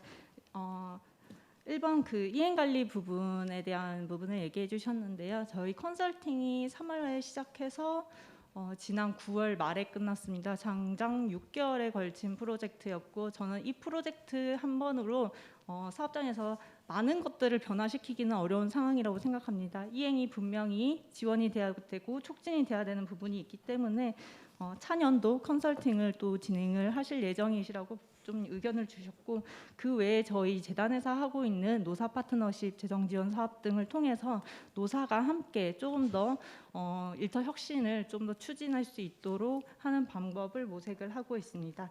두 번째 시장 임금 조사랑 이런 부분들을 어떻게 진행했는지 여쭤봐 주셨습니다. 저 같은 경우는 제가 자체적으로 조사할 수 있는 방법들과 사업장에 요청한 부분들 두 가지가 있습니다. 첫 번째는 사업장에서 제공해 주신 자료가 있습니다. 제가 위원장님한테도 요청을 드렸고 상무님께도 요청을 드렸는데 여수 3단 내에서는 자체적으로 그 그룹사들끼리의 임금 정보를 교류를 하고 있었습니다. 그래서 여수 3단 내 정보 교류 협의체에서 논의된 조사된 그 임금 정보에 대한 자료들을 제가 다 받았고요. 그리고 제가 자체적으로 조사한 거는 워크넷이라든지 크레딧잡이라든지 채용 공고 사이트를 다 뒤져서 약 최종 처분업체, 중간 처분업체, 폐기물 처리 업체의 리스트를 45개 정도를 뽑아서 그 해당 기업들의 임금 정보들을 싹 조사했습니다. 그 부분들을 조금 직원분들의 처우와 현재 직급별 임금 수준들을 다 비교를 해서 제가 직무수당의 형태로 조금 임금을 보전할 수 있는 방법에 대한 고민과 제안을 드렸던 부분이고요. 세 번째, 노조를 어떻게 설득했느냐에 대한 질문에 대한 답변은 일단 위원장님께도 제가 얘기를 드렸고 위원장님도 답변을 주시겠지만 일단 최초 설계안부터가 이제 통합직무수당이라고 해서 기존에 있는 그런 직무수당의 형태들을 조금 더 가치 평가를 좀 더 명확히 해서 직원분들의 직무의 가치에 맞는 임금을 주는 것이 맞다라는 식으로 좀 제안을 드렸고요. 아까 그 심영보 교수님도 얘기해 주셨어요. 저희 직무평가를 실제로 해보니까 현장직에서 단순히 이렇게 폐기물 차량 운전하시는 분들보다 소각로 운전하는 분들, 열에 고열에 되게 노출되어 있는 위험한 작업 환경에 노출되어 있는 분들의 그 직무 가치가 사실상 높게 평가되었고 그런 부분들이 또 직무 수당에 반영이 되어 있다라고 봐주시면 될 것 같습니다. 4번 문제 해결 역량에 대한 부분인데요. 이 부분에 대한 질문은 그 업종별 그 직무평가에 대한 연구 자료를 기반으로 해서 직무 수행하기 위한 분석과 상황에 대한 판단력이 어느 정도 요구되는지에 대한 문항으로 구성이 되어 있다라고 생각해 주시면 될 것 같습니다. 네, 이상으로 답변을 마치도록 하겠습니다. 네, 위원장 김석주입니다. 한 말씀 올리겠습니다. 일단 저희 YN텍은 90년도에 창립해가지고 지금까지 왔고요. 노동조합은 7년 후에 또 설립이 돼가지고 지금까지 왔습니다. 사실 이 컨설팅 부분에 있어서 저희들이 노동조합 고민을 안 한 것은 아닙니다. 많이 했고요. 근데 저희들 회사 YN텍이 32년 있으면서 단 한 번도 외부 쪽에서 컨설팅을 해본 적이 없었습니다. 그래서 노사가 모를 수 있으니 이번에 컨설팅을 참여해가지고 직무급제, 그다음 임금, 복지 이런 부분을 통합적으로 토탈적으로 한번 평가를 받아보자는 차원에서 했었고요.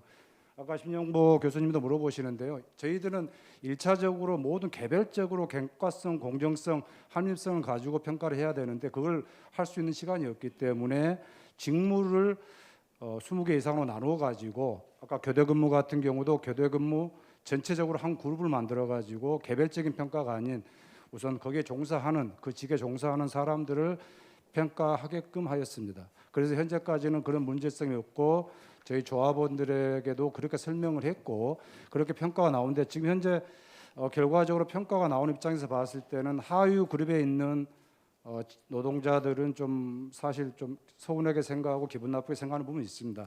하지만 직무급제는 뭐였냐 그러면 특히 아까도 말씀드렸다시피 교대 근무자들 같은 경우는 주야 밤낮 없이 근무하신 분들이기 때문에 일근에 근무하신 분들보다는 좀 더 받아야 되겠다, 더 줘야 되겠다라는 생각을 많이 했었고요. 그런 부분에 대해서 고맙게도 조합원들이 공감 형성을 해주셨습니다. 그래서 저희들은 지금 현재 컨설팅을 가지고 무슨 큰 거를 뭐 얻어내기 위한 것보다는 공정하게 평가를 하고 객관적으로 생각을 할 수 있는 그런 여러 가지 부분을 처음으로 시초했다는 걸 좀 말씀드리고요.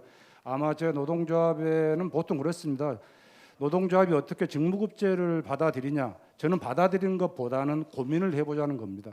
저도 노동조합 생활 창립해서 27년 가까이 노동조합 생활을 하고 있고 지금도 항노총 여수 지역지부장을 맡고 있는데 사실 노동자 입장에서 오래됐다고 해서 많이 받는 것도 그것도 제가 노동자로서 봤을 때도 좀 불합리한 점이 있었다. 또 일은 더 많이 하는 젊은 세대, MZ세대들 같은 경우 들어와서 입사해가지고 속된 말로 자기는 일도 안 하면서 말이지 나한테 일 시키고 이런 부분이 굉장히 좀 팽배해 있습니다. 그래서 시대에 맞춰서 단 객관성, 공정성, 합리성만 담보된다고 하면은 이게 노사와 같이 합의하에 좋은 방법을 찾아내는 게 맞다고 생각합니다. 이상입니다. 네, 혹시 상무님 좀 덧붙이실 부분 있으실까요? 특별히 말씀하실 거 있으실까요? 예. 저희 쪽에서 지금 질문하셨던 내용 중에 재원 확보 부분이 사실 굉장히 고민이었습니다. 물론 회사가 성장기에 있었을 때는 재원 확보에 대한 고민도 좀 덜 수는 있겠습니다만은 나름대로 기존 제도 범위 내에서 또 노사 간 서로 협의가 가능한 범위 내에서 상호 어떤 고통분담 차원의 부분도 같이 접근하는 부분이었습니다. 특히나 컨설턴트님께서 제안해 주셨던 부분에 통합 직무수당 부분이 좀 눈에 띄는 부분이라고 말씀드릴 수가 있겠습니다.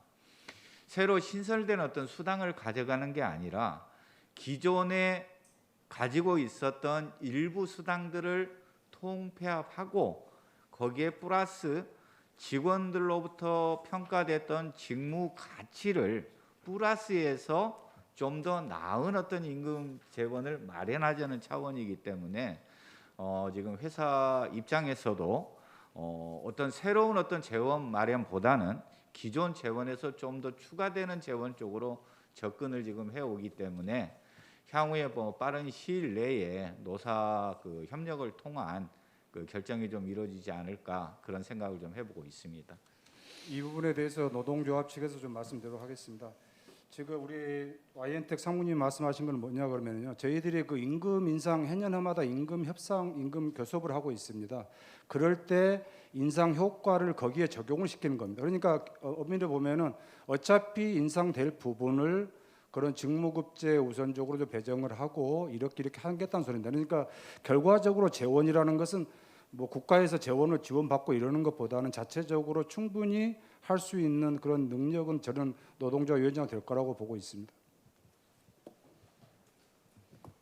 네, 말씀 감사합니다. 이어서 주식회사 GR캠에서 답변해 주시겠습니다. 예, 먼저 그 정성국 교수님께서 질문하신 그 임금 그 정보를 자료를 어떻게 이제 확보하느냐인데요.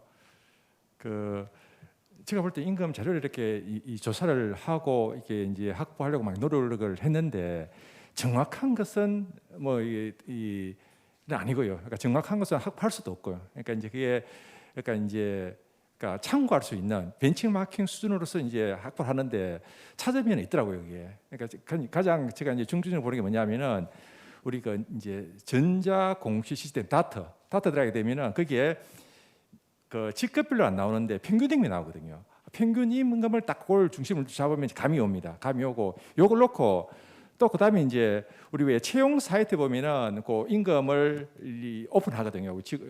이제 우리 신입 사원들 구직자들한테 정보를 주기 위해서 이게 옛날하고 달라요. 이게 상당히 정보가 이게 이 정확히 높아졌어요. 그러니까 다트에서 받은 그 평균 임금에다가 이제 그 채용 사이트에서 가져오는 그 직급별 그 임금 자료를 가지고 그다음에 우리 이제 정부에서 정부 그 통계 시스템에 들어가게 되면은 중에서 연령별로 임금이 나오는 게 있더라고요. 그러니까 연령별하고 회사 직급하고는 매치는 안 되지만은 대략은 맞아요. 예를 들면 20대다 그러면은 이거는 사원이고 30대다 하면 주인이고 뭐 40대다 그러면은 뭐 대리과장 이런 식으로 하니까 이제 금액은 좀 틀려요. 사실은 금액은 이게 이제 우리나라 전체 평균을 쓰다 보니까 다르지만은 감을 잡는데 그러니까 내가 지금 현재 벤치마킹하고 있는 기업체의 임금 수준하고 우리 시장에서 통용되고 있는 임금 수준을 이렇게 하는 데는 이 상당히 참고가 되더라고요. 그러니까 제가 이걸 이제 우리가 사업장에 딱 제시하게 되면은 이제 우리 인사하시는 분들이 약간 수긍을 하셔요. 그 정부에 대해서. 또 하나가 또 뭐냐면은 언론에도 보면은 우리 언론의 기사를 보게 되면 가끔씩 그 우리나라의 평균 임금이 나옵니다. 그런 것들을 이렇게 조합하게 되면은 감이 옵니다. 예를 들면 우리나라의 과장 대기업 아닙니다. 중소기업의 과장은 임금 수준 몇이냐면은 4,000에서 4,500이거든요. 아마 이게 이제 4,000에서 4,500이다 그러면은 우리 평균에 다 딱 들어가는 이런 식으로 감을 잡을 수 있는 그런 식으로 이제 임금 데이터로 활용을 하고 또 기업체하고 이렇게 이제 서로 교류를 공감을 하고 있습니다. 그다음에 그 심원구 교수님께서 말씀하신 회사의 핵심 역량하고 이것을 어떻게 이제 직원들을 이제 역량을 향상시키느냐, 교육시키느냐를 질문 주셨습니다. 우리 이제 GR캠 같은 경우는 저는 이제 컨설턴트입니다. 근데 들어가가지고 그러니까 우리 이제 우리 본부장님도 다른 생각을 가지고 있는가 모르겠지만은 일단은 제일 처음에 GR캠 들어가니까 우리나라 중소기업들이 다 그렇습니다. 상당히 HR 인프라가 취약합니다. 그러니까 취약하다는 게 전문가도 없을 뿐만 아니라 시간이라든지 이런 것들이 전문적으로 할 수 있는 여건들이 안 돼 있어요.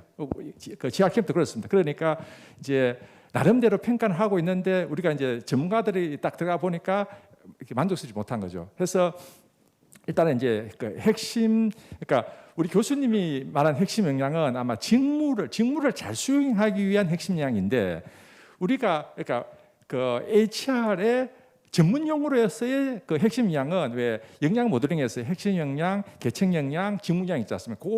이제 약간 이거든요. 그러니까 두 가지를 다 이해해야 될 것 같습니다. 그러니까 역량 모델링을 통한 핵심 역량하고 그다음에 직무를 잘 수행하기 위해서 우리 직원들이 가지고 있는 역량을 어떻게 이제 이걸 레벨업 시키느냐 이제 그런 차원의 것들을 이제 생각할 수 있는데 그러니까 이제 저희가 GR캠 들어가 가지고 두 가지를 다 했습니다. 하나는 그러니까 이제 직무, 그러니까 업적 그 평가제도, 그러니까 직무 분석을 통한 업적 평가 제도를 하나 설계하고 그다음에 영양 모델링 했습니다. 영양 모델링 했는데 그러니까 이제 업적 평가라는데 업적 평가를 이제 두 가지로 했습니다. 하나가 전략 과제가 가져가고 하나는 이제 고유 업무. 전략 과제는 이제 회사에서는 매년 운영 계획이라든지 핵심 과제 같은 것을 뭐 연초에 발표를 한단 말입니다. 그 발표한 것을 그다음에 그걸 이제 부서에서 뭐 본부장, 팀장, 팀원에서 캐스케이딩 돼 가지고 내려오는 식으로 그런 식으로 이제 전략 과제를 잡았고요. 그다음에 이제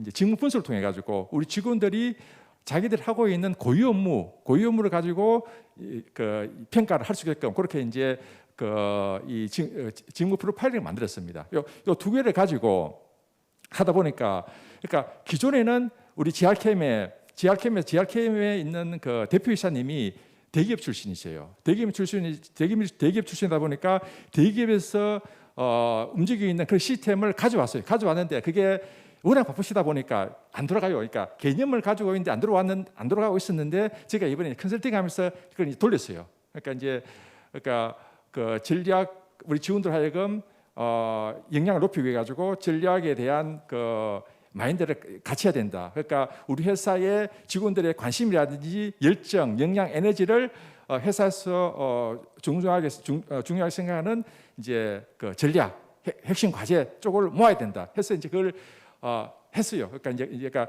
전략 과제를 평가의 한 그 요소를 놓고 그 다음에 회사에서는 이제 각 그 본부, 그러니까 회사에서 짜여진 운영 계획, 전략 그 목표를 정하고 그걸 이제 각 부서에서 받아가지고 하는 식으로 그렇게 해가지고 이제 좀 우리 회사에서 생각하고 있는 역량, 전략, 핵심과 맞췄고요. 그다음에 이제 직원들은 이제 우리가 부서가 운영되려 그러면은 전략도 있어야 되지만 부서 팀장에서 부서장 입장에서 그러면 난 원래의 우리 부서에서는 그 회사에서 이야기하는 전략 과제 말고 우리 부서 내에서 중점 목표가 있다, 중점 업무 있다라는 식의 어떤 그런 게 있단 말입니다. 그거를 직원들하고 공유해서 이제 그걸 중심에서 이제 고유 업무를 만들었습니다. 고유 업무를 만들어서 그러니까 그걸 이제 직원들 하여금 평가를 해서 이제 연말에 이제 그에 따라 가지고 이제 여러 가지 이제 인사에 연기시키는 거였거든요. 그러니까 GRCAM의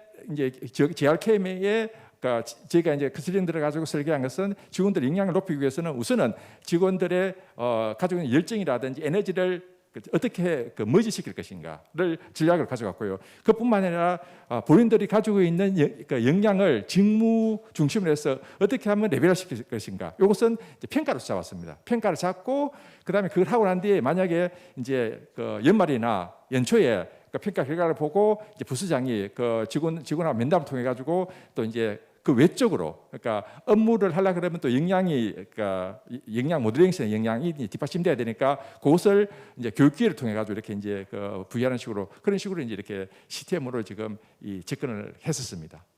예, 이상입니다. 네, 감사합니다. 혹시 우리 본부장님 뭐 부연 설명하시거나 좀 덧붙이실 말씀 있으실까요? 네, 없으시면. 예, 그럼 바로 일단 객석으로 마이크를 넘긴 뒤에 다시 토론을 좀 이어가 보도록 하겠습니다. 예, 오늘 토론의 시작은 전남 전북 지역 C협클럽 회원사에서 좀 참석해 주셨는데요. 혹시 오늘 발표한 사례에 대해서 뭐 C협클럽 시각에서의 어떤 견해나 혹은 의견, 질문도 좋습니다. 그리고 뭐 회원사의 뭐 활동이나 뭐 확산 방안 등에 대해서 혹시 뭐 한 말씀 부탁드릴 수 있을까요? 네, 전북 전주시에서 나은요양병원 기획실장을 맡고 있는 안재용이고요. 저희도 지난 약 3년간 뭐 근무혁신 인센티브에 이어서 일터혁신 우수기업 선정을 시작으로 해가지고 지속적으로 일터혁신에 대한 컨설팅을 지금 이어가려고 계획을 하고 있는데 오늘 이 자리를 통해서 직무 성과 중심의 보상체계 설계라는 주제로 이렇게 포럼을 열게 된 게 되게 유익하다고 생각이 들고요. 말씀드렸던 것처럼 저희가 운영하는 그 병원 업계에 이제 일부 적용이 되고 있지만 아직은 중소한 병원들 입장에서 도입이 제대로 되지 않은 그 직무급 체계에 대해서 어떻게 도입할 것인지에 대한 고민이 상당히 깊어지는 시기인 것 같습니다. 일단은 기본급여가 상당히 상승을 하고 있고 또 병원 내부에서도 그 직무나 직종 간의 급여의 폭이 급여의 격차가 상당히 심한 편이기 때문에 저희도 이러한 그 급여 체계 혁신을 통해 가지고 인력의 고용을 유지하고 또 병원의 발전을 지속적으로 좀 추구를 해가고 있는데요. 아까 말씀하셨던 내용 중에서 사실은 그 사례 공유의 방법이라든지 사례 공유 내용의 내실이 부족한 부분은 저도 상당히 공감을 하는 편입니다. 특히 저희 병원업계 같은 경우에는 이런 일터혁신 추진 자체가 추진되는 사례가 많지가 않다 보니까 동종업계에서의 사례 공유라든지 사례의 정확한 이행 절차의 과정들을 좀 파악하기가 어려운 부분이 상당히 따르고 있고 그런 바에 따라서 그 노사발전재단에서 이렇게 일터혁신 우수 기업에 대한 클럽 활동이라든지 자료 공유 활동들을 조금 더 활성화시켜 주신다면은 저희가 참고할 수 있을 만한 그 사례들이 더 늘어날 것이라고 생각을 하고요. 오늘 발표해 주신 그 2개 기업 사례를 통해서 그래도 이 기업들이 이런 과정을 통해서 프로세스를 진행을 하고 임금 개선 절차를 거쳤구나 하는 데 있어서 상당히 의미 있게 저는 그 PPT 발표를 수용을 했어요. 그런데 다만 한 가지 궁금했던 것은 저희가 아직은 현장에서 이런 급여 체계를 적용해 본 적이 없기 때문에 이것을 적용을 했을 때 이제 상위 그룹에 속한 그룹들은 직원분들은 좀 긍정적으로 제도를 받아들일 수 있겠다는 생각이 들지만 현장에서 느끼셨을 때 그 하위 그룹에 속하셨던 분들의 반응이 대체적으로 좀 어땠는지에 대해서 그 시행하셨던 기업에 좀 질문을 한번 드리고자 하는 입장입니다. 네, 이상입니다. 예, 나온 요한병원 안재용 기획실장님 말씀 감사합니다. 아마 Y엔텍에서 답변해 주셔야 될 것 같은데요.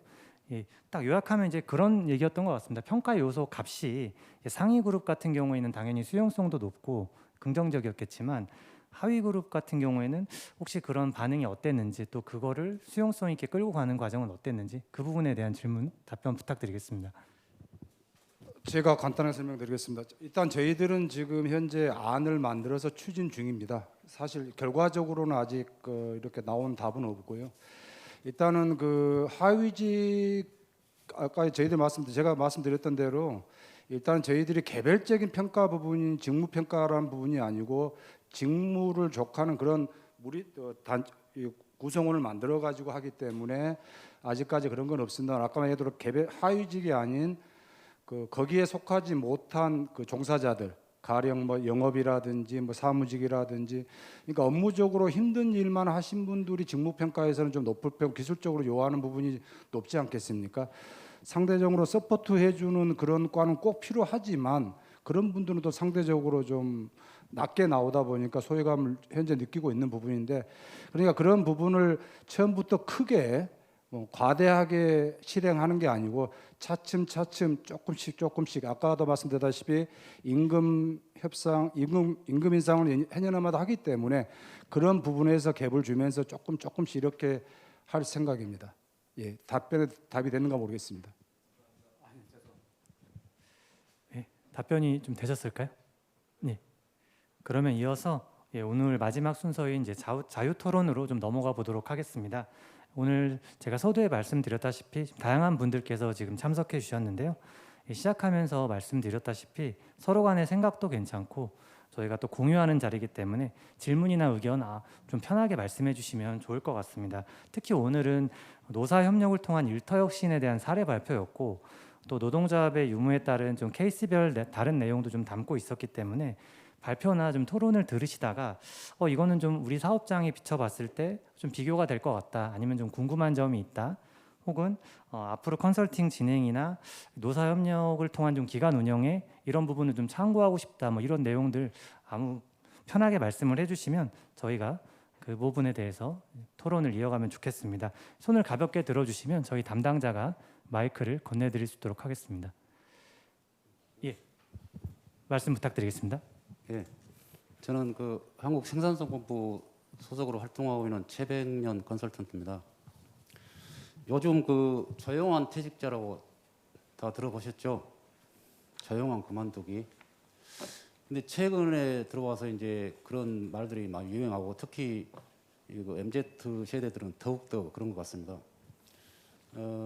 이 그 임금 체계하고 이 성과 이 평가 제도를 도입한 것은 기업의 입장에 봐서는 기업의 그 경영 목표를 달성하기 위함이고 근로자들에게는 동기부여를 하기 위함인데 이 방법론적인 측면에서 어떤 것이 정답이라고 할 수는 없지만은 YN택에 먼저 질문을 좀 드리고 싶어요. 역량이 높으면은 성과가 높게 나온다고 보거든요. 이제 그것은 지금까지 많은 선행 연구자들에 의해서 그 증명된 그 방법입니다. 그 역량이 높은데 성과가 낮게 나왔다. 그러면 그분은 게으름 피거나 그 부서의 적성에 맞지 않기 때문에 그렇습니다. 그런데 여기를 아까 그 직무 통합 수당을 아까 다른 수당을 끄집어서 통합을 했다 그랬는데 여기서 보면은 직무 등급이 지포, 지수별로 금액이 그 직급별로 서열화가 되어 있잖아요.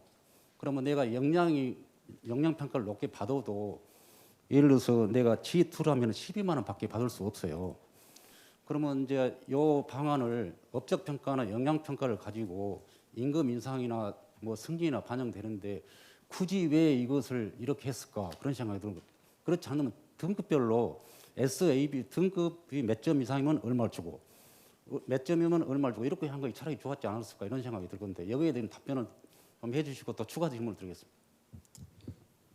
네, 조금 약간 혼돈이 있으신 것 같은데 통합직무수당 같은 경우는 직무 그 자체에 대한 평가이고 그 사람의 성과나 능력에 대한 평가는 아닙니다. 이 직무를 수행하면 모두가 이 책정된 금액에 대해서 받는 금액이고요. 이 부분은 직무 가치를 반영해서 최대 한도로 통합직무수당을 신설한 거고 성과평가는 또 별도로 평가를 통해서 조금 더 그 회사의 기여도가 큰 상위 고과자들에게 조금 더 뭐 성과급이 됐든 기본급이 됐든 좀 반영하는 형태로 가기 때문에 질문 주신 내용은 투 트랙으로 같이 진행이 되는 내용으로 이해해 주시면 될 것 같습니다. 그러면 이것이 지금 그 통상임금에 들어가죠? 네, 들어갑니다. 통상임금에서 뺄 수 있는 방법은 없나요? 기존의 그 위험수당과 직무환경수당도 통상임금이었고요. 재산정된 통합직무수당도 직무 가치를 반영하고 있고 매월 지급되는 금액이기 때문에 통상임금입니다. 매월 지급되더라도 만건수당이나 생산장려수당을 주면은 통상임금이 안 들어가기 때문에 회사에도 4대 보험 낼 때 좀 이익을 보고 직원들도 좀 혜택을 볼 수 있거든요. 그 부분을 조금 더 감안을 해주면 좋겠고요. 네. 그다음에 그 KPI는 조금 이렇게 뽑아봤는데 그 등급을 뽑을 때 개인별 가중치가 뭐 A, B, C, D로 나올 거 아니에요. 그럼 이때 개인 평가 시 이것을 어떻게 혹시 반영했나요? 예를 들어서 여기를 등급을 보니까 뭐 10%, 뭐 15%, 20% 이거는 했더라고요. 여기 보면은 네. 가중치를 근데 그 가중치를 뽑을 때 좀 우선순위도 높은 그 순위에 우선순위에 있는 부분은 가중치를 더 주고 이렇게 해야 되는데 그런 부분들은 어떻게 해서 가중치를 더했는지. 저희 평가 자체는 여기 쓰여 있는 것처럼 상대평가가 아니라 네. 절대평가로 진행된다는 부분이고요. 네. 네. 그리고 그 SABC 등급에 따라서 인상률을 차등하는 방안은 지금 임단협에서 논의 중인 내용으로 아직 적용이 된 내용은 아닙니다. 그리고 이제 그 가만히 있어도 달성되는 KPI들이 있잖아요. 네. 그런 것은 아까 그 GR캠의 그 컨설턴트님께 말씀하셨지만은 그것은 고유 업무로서 빼서 놔두고 내가 개인이나 팀이 노력해서 달성할 수 있는 그 목표치 그걸 KPI를 우선순위 잡아야 하는데 그 KPI도 중요도에 따라서 중요도가 높은 거 있고 낮은 거 있고 근데 그것을 가중치를 뭐 10% 15% 의무적으로 한 것 같아서 제가 질문을 드린 거예요. 이게 중요도 높으면은 가중치가 더 높아져야 되잖아. 그런 부분들 팀장님들이 다 고려하셔서 그 개인과 얘기하셔가지고 비중을 할당하신 부분입니다. 그다음에 또 하나는 지금 NCS를 활용해서 평가 도출했잖아요. 그 네. 환경사업부 쪽에 이 부분은 지금 예를 들어서 실질적으로 그냥 그 평가자가 이걸 보고 그 사람에 대해서 그냥 정성적으로 평가한 거예요. 그럼 어떻게 평가하는 겁니까 이것이? 그러니까 보통 그 역량 모델링을 하면 공통 역량, 리더십 역량, 직무 역량으로 구성되지 않습니까? 근데 그 직무 역량이란 부분에 있어서 저희가 직무 분석을 했지 않습니까? 그래서 직무에 대한 조금 더 객관적인 평가가 진행이 되어야 된다고 생각을 해서 NCS에서 그 직무에서 요구하는 부분들을 팀장님들과 검토해서 적합한 항목들로만 추린 거라고 생각을 해주시면 될 것 같습니다. 해당 소각로 운전에 대한 평가는 직무 역량 중에 일부라고 생각해 주시면 될 것 같습니다. 네, 알겠습니다. 고맙습니다. 네, 혹시 또 추가적으로 질문하거나 뭐 말씀해 주실 분들은 혹시 계실까요? 아니면 지금 저희 온라인 저희 마이크 전달 부탁드리겠습니다. 예, 저 재단 일태혁신 본부장입니다. 저희가 이제 올해 한 1,500개 정도 사업장 컨설팅을 진행을 하고 있습니다. 이게 우리나라의 노동조합 조직률하고 비슷하게 올해 신청한 사업장 중에 유노조 사업장이 한 10% 약간 넘습니다. 똑같이 보여주고 있는데 이제 오늘 그 발표에 참여해 주신 YN텍의 또 이게 노조위원장님 직접 이렇게 공유 포럼하는 자리에 참석해 주셔서 지금까지는 주로 이제 그 경영진 쪽에서만 참석을 했었고 컨설턴트들이 거기에 같이 이제 얘기를 해주셨는데 굉장히 노조위원장님께서 많은 의견과 답을 주셔서 굉장히 좀 감사하다는 말씀 좀 드리고 차제는 다른 수행하는 사업장들 수진 사업장들이 이렇게 노조가 같이 와서 뭐 만족스럽지 못한 이야기도 분명히 있을 겁니다. 그리고 컨설팅 진행 과정에서 불만이라든가 좀 개선점들도 있을 것 같은데 그런 이야기들 같이 좀 적극적으로 말씀해 주셔서 굉장히 감사하다는 말씀을 드리면서 몇 가지 좀 질문을 좀 드리겠습니다. 아까도 이제 그 직무평가위원회를 꾸려서 이렇게 조합도 같이 참여하고 했을 텐데 분명히 위원장님도 아까 말씀하셨지만 수용성 부분들이 팀장들이나 관리자 중심의 어떤 직무 평가하는 것들이 일반적인데 같이 이제 조합이 참여해서 그 부분을 했을 때 분명히 조합원들의 수용성 부분들이 다 동일하게 가진 않았을 거라는 생각이 좀 듭니다. 그렇게 되면 일반적으로는 경영진이 받아야 될 뭐 비난이나 비판들을 조합도 같이 받아야 되는 부분들이 분명히 있었을 텐데 그런 부분들이 조합 차렸으면 어떻게 고민을 하셨고 어떻게 진행을 하고 있고 앞으로도 또 이렇게 어떤 식으로 운영하실 건지 하는 거 좀 궁금하고요. 그다음 또 하나는 조금 이제 넓게 봐서 YN텍 사업장 하나만의 문제가 아니라 이제 위원장님께서 이제 그 여수 지역 지부 위원장도 하고 계시고 여러 가지 이런 일탁신에 대한 굉장한 관심도 가지고 계셔서 혹시 지역 지부 내에 다른 사업장 노동조합에도 혹시 이런 사례들이 좀 전파 가능성들 또 참여 가능성들에 대해서 혹시 또 어떻게 생각하시는지 조금 범위를 넘어서지만 한 가지 좀 같이 좀 질문을 좀 드리고 싶습니다. 그리고 GR텍에는 자료를 보다 보니까 이제 노사협의회 구성에 대해서 좀 궁금해졌습니다.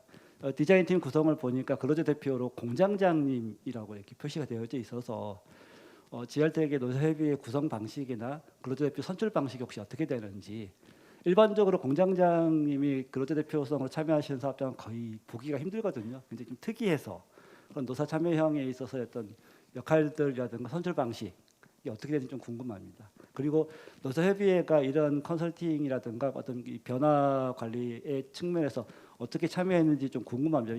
지금 발표 자료만 보게 되면 경영진 측의 입장이나 의견도 참 잘 보여지는데 노동자 참여형이라고 해서 이제 우리가 사례를 보고 있습니다. 근데 그 부분에 대한 설명이 조금 더 부족한 것 같아서 이 부분 조금만 더 부연 설명해 주시면 좀 감사하겠습니다. 예, 제가 먼저 답변드리겠습니다. 일단 질문해 주신 대로 그 조합원들을 어떻게 설득시킬 것이고 어떤 더 비판이 나올 것이라는 것 저는 충분히 이해를 하고요.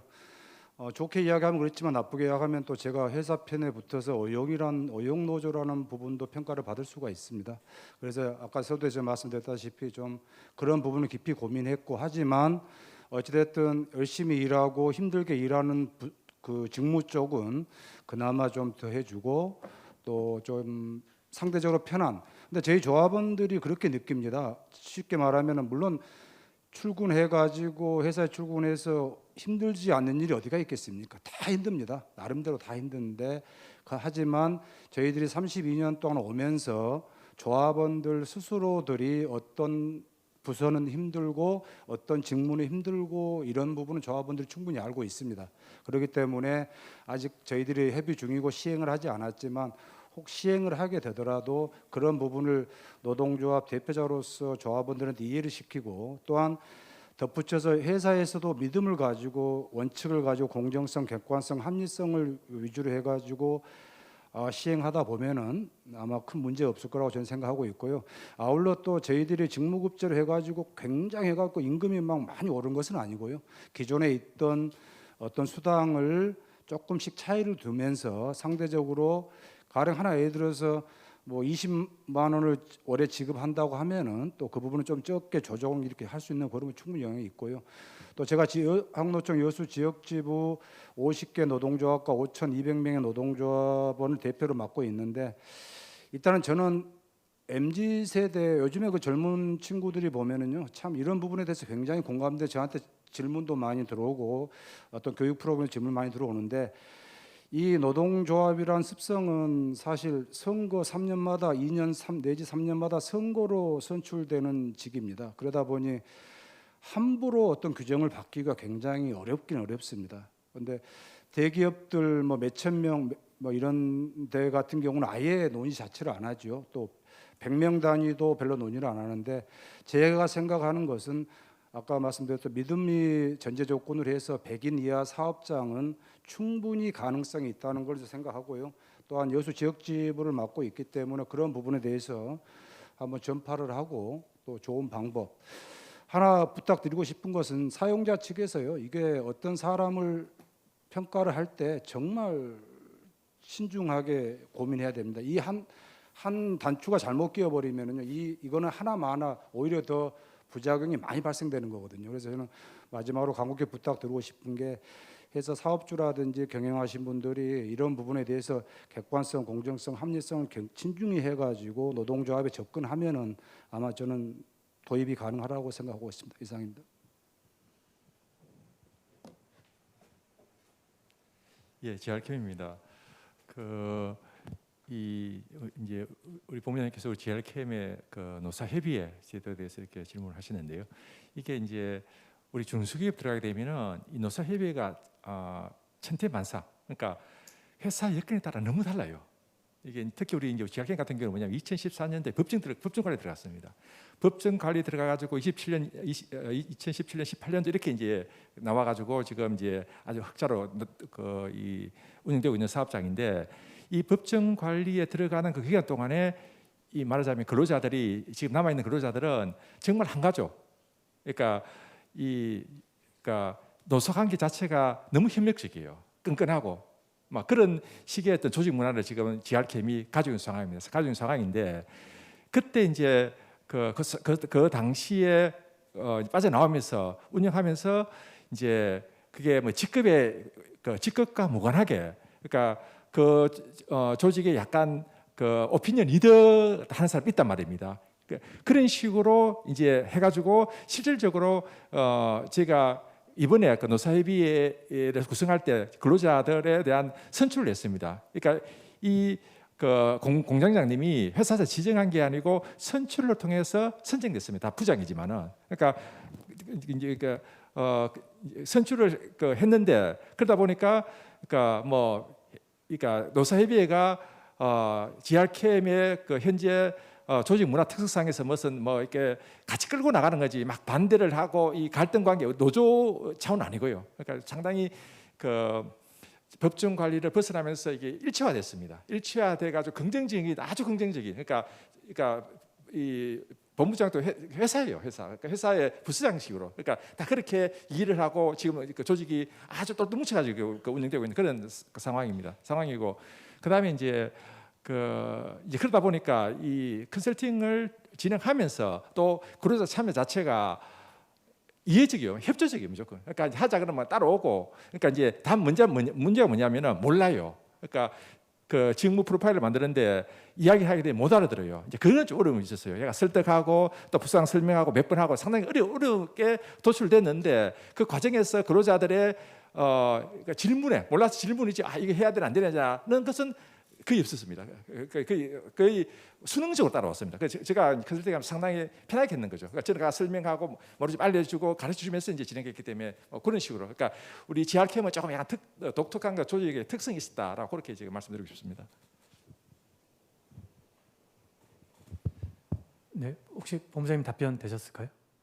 아니면 혹시 추가적인 말씀 있으실까요? 네. 혹시 스텝진 온라인 생중계하고 있는데 질문 혹시 없을까요? 네, 없습니다. 네, 혹시 그럼 플로우 계신 분들 중에서 혹시 추가적으로 뭐 말씀하실 거나 뭐 질문 혹시 있으신 분 계실까요? 네, 여기 마이크 전달 부탁드리겠습니다. 네, 안녕하십니까. 유니스턴 HKR 천상우 팀장이라고 합니다.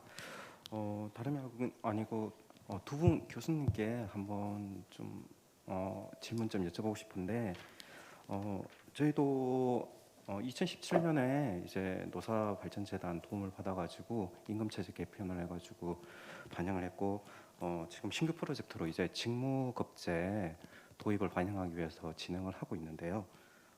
첫째는 저희도 조금 전에 질문사항과 같이 이제 하위 집단들의 그런 설득 고민 같은 고민을 했는데 답변을 주셔가지고 근데 그 직무급제가 지금 이해도도 높아지고 있고 도입 진행이 되는 곳이 많은 것으로 알고 있는데 혹시 향후 이 직무급제가 중소기업에 지금 연공급으로 계속 이렇게 대부분 다 운영되고 있는데 향후는 이 직무급제가 정착이 될 건지 그게 좀 궁금합니다. 네. 두 분 교수님 중에 어느 분께서 답변해 주시겠습니까?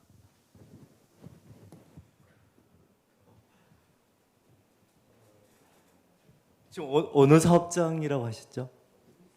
예? 잘 안 들려서 좀. 유니스턴 HKR이라는 제조업 사업장입니다. 제조업이에요?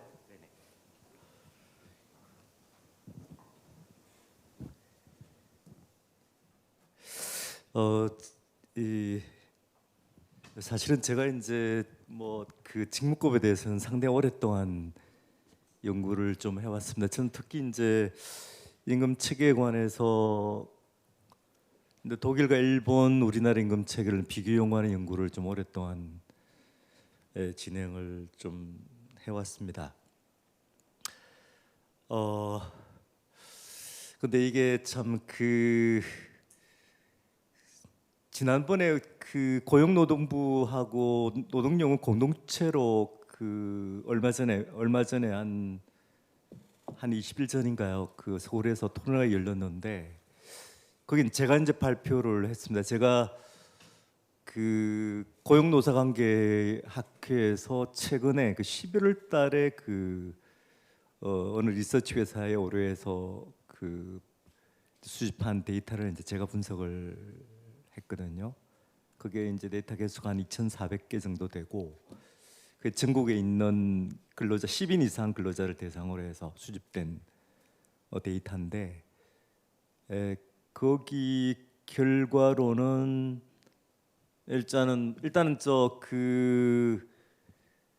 MZ 세대 제가 이제 분석한 주제 자체가 MZ 세대가 어떤 임금 체계를 선호하는가에 관련된 그런 주제라서 그걸 분석을 해봤는데 일단 MZ 세대 전체가 성과주의 지향은 안 해요. 그러니까 MZ 세대 중에서 MZ 세대 대졸 500 이상 대기업의 화이트칼라들이 성과에 지향적인 것으로 통계적으로는 분석이 됐고, 그 다음에 연공급에 대해서는 20, 30대 전체가 연공급에 대해서 기피즈하는 그런 어떤 태도가 좀 나왔고요. 그건 대졸이든 생사직 상관없이 그렇게 좀 나왔고, 근데 직무급에 대해서는 조금 좀 애매하게 나온. 그러니까 그러니까 우리가 수집한 데이터로는 좀 직무급 지향적인 성향이 뚜렷하게 확인은 안 됐어요. 일단 그것보다도 성과주의 지향적인 성이 더 좀 강한 것으로 좀 나타났고, 그런데 우리나라 제조업체 가운데 사실은 뭐 직무급을 현재 실시하고 있는 사업장이 몇 개 안 되거든요. 뭐 제가 파악하지 않은 사업장도 좀 있기는 있을 것 같아요. 있기는 같고 그러니까 수당 형태가 아닌 수당은 뭐 직무수당 형태로 도입된 사업장 꽤 많이 있죠. 근데 그게 아니고 순수하게 제조 대기업에서 아마 생산직에 관한 직무고입 도입된 사업장은 한국 바이엘이라고 하는 독일계 사업장이 있거든요. 그 화학 업종이죠. 그건 독일 화학 산업의 임금 체계를 약간 수정해서 그대로 적용한 그런 경우예요. 그런데 이게 그 제조업에서 약간 직무고입 도입되기 어렵고 그것도 제조업의 성격마다 좀 차이가 있다라고 생각이 드는데 그 이미 뭐 그 예를 들면 직무고입에 익숙한 사업장, 유럽 사업장은 오랫동안 직무고입에 익숙한 사업장이고 그에 따라서 그 여러 가지 이제 뭐 직무고입이라고 하는 것은 이게 작업 조직의 변동과 긴밀하게 관련을 맺고 있는 것이거든요. 그거는 별 상관이 없는데 직무고입은 어쨌든 상당히 까다로운 임금 체계고 이게 작업 조직의 변동에 굉장히 민감하게 반응하는 그런 임금 체계인데 그 변동이 적은 업종은 직무고입 도입해도 큰 무리가 없어요. 예를 들어 제가 말씀 한국 바이올은 생산 변동이 별로 없거든요. 노동자 수행하는 업무의 변동이 별로 없어요. 그런데 업무의 변동이 극심한 사업장에서는 이거 도입하기 여러 가지 쉽지 않은 측면들이 있습니다. 예를 들면 이제 자동차 공장인 폭스바겐에서 폭스바겐이 예전에 70년대까지는 사실은 뭐 우리가 잘 아는 그 딱정블레라는 비틀이라고 하는 단일 차종을 생산했거든요. 단일 차종 생산할 땐 작업자의 작업 내용 자체 별 변하지 않아요. 근데 하지만 70년대 후반부터 사실은 뭐 골프 생산해야 돼서 뭐 다양한 차종들을 생산하게 되면 작업 공장이 굉장히 복잡하게 되고 거기다가 무슨 또 여러 가지 옵션까지 같이 생산하게 되고 또 생산의 변동에 따라서 물건이 잘 팔리는 공장에 작업자가 이동을 해서 지원을 빈번히 해야 되는 상황이 발생하거든요. 그래서 일단은 그 보선 공장 어떤 일이 발생했냐 하면 80년대 중반에 작업자의 직무평가에 대해 이의를 제기하는 건수가 폭스바겐 볼프스부르크 공장에 1년에 33만 건이 발생했어요.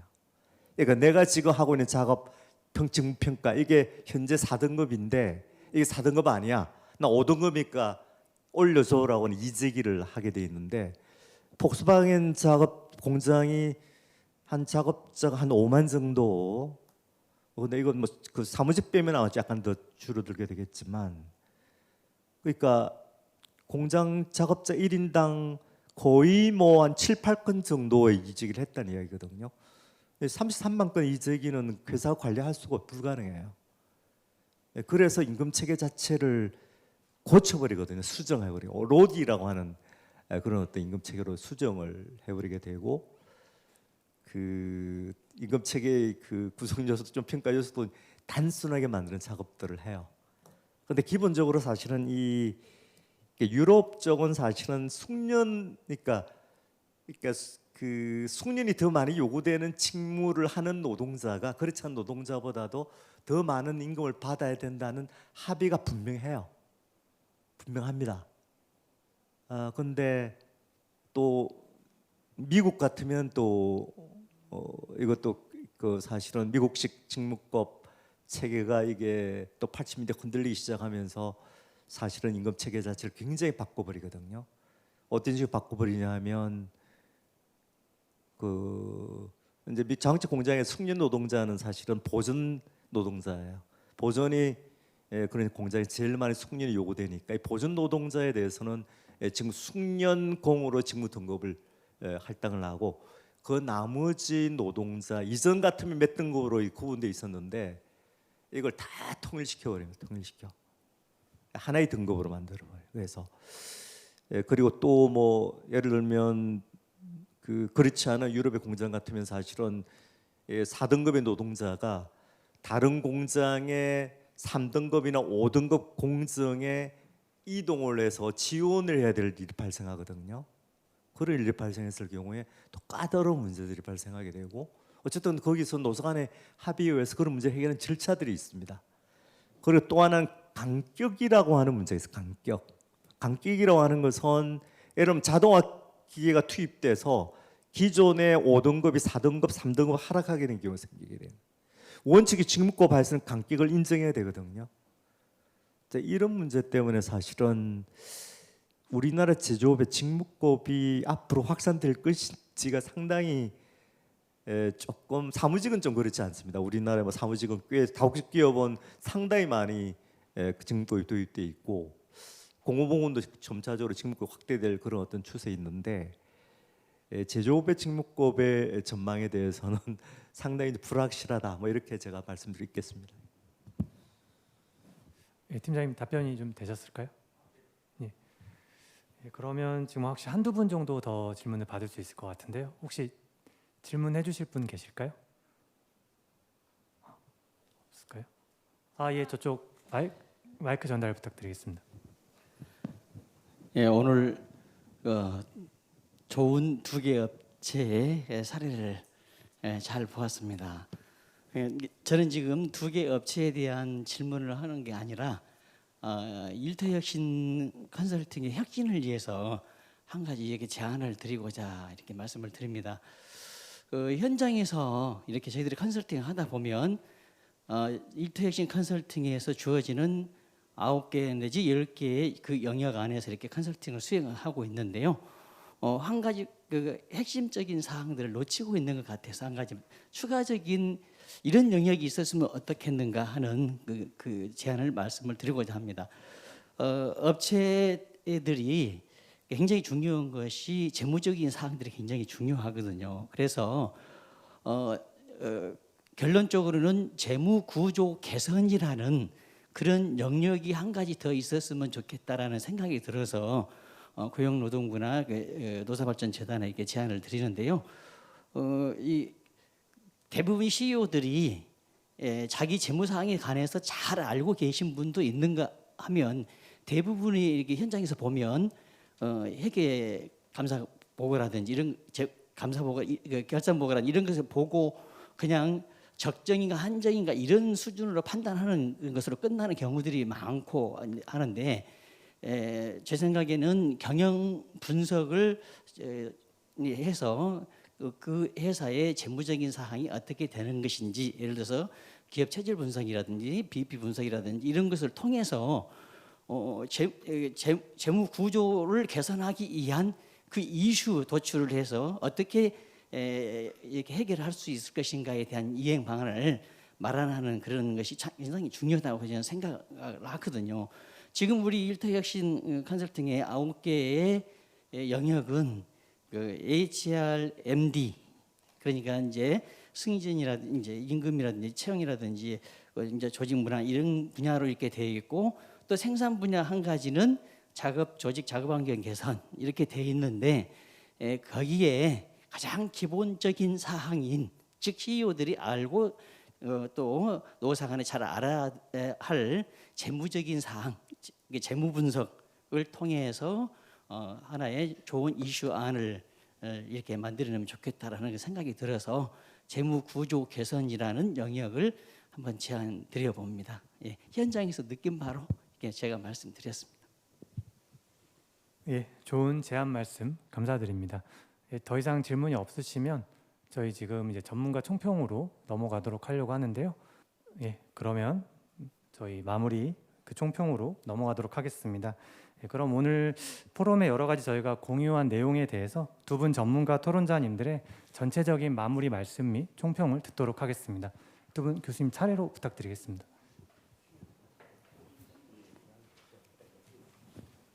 예, 하여튼 이런 일단 노사발전재단과 고용노동부에서 나름대로 열심히 노력하고 있고 우리 중소기업들의 역량 강화를 위해서 굉장히 여러 가지 정부 지원들을 많이 하고 있습니다. 그래서 여기 오신 분들께서도 좀 더 추가적으로 일터혁신이나 뭐 재무구조도 말씀하셨는데 여러 가지 그 경영의 영역 내에서 필요한 지점들에 대해서 허심탄회하게 정부한테 말씀을 해주시고 그리고 또 이제 같은 기업끼리도 서로 의견들을 공유하셨으면 좋을 것 같습니다. 그리고 이번 모임에서 가장 큰 의미는 저는 진짜 다시 한번 말씀드리는데 노동자 위원장님이 오신 겁니다. 일터혁신이 그냥 기업 주도의 일터혁신이 아니라 우리 고용노동부와 노사발전재단에서는 항상 노사 공동의 일터혁신입니다. 그게 효과가 좋아요. 장기간 갈 수가 있고요. 그런 측면 속에서 이 우리 전남 광주 지역에서의 일터혁신은 역시 현장에 힘이 강한 것 같습니다. 그래서 굉장히 보람된 것 같습니다. 예, 마치겠습니다.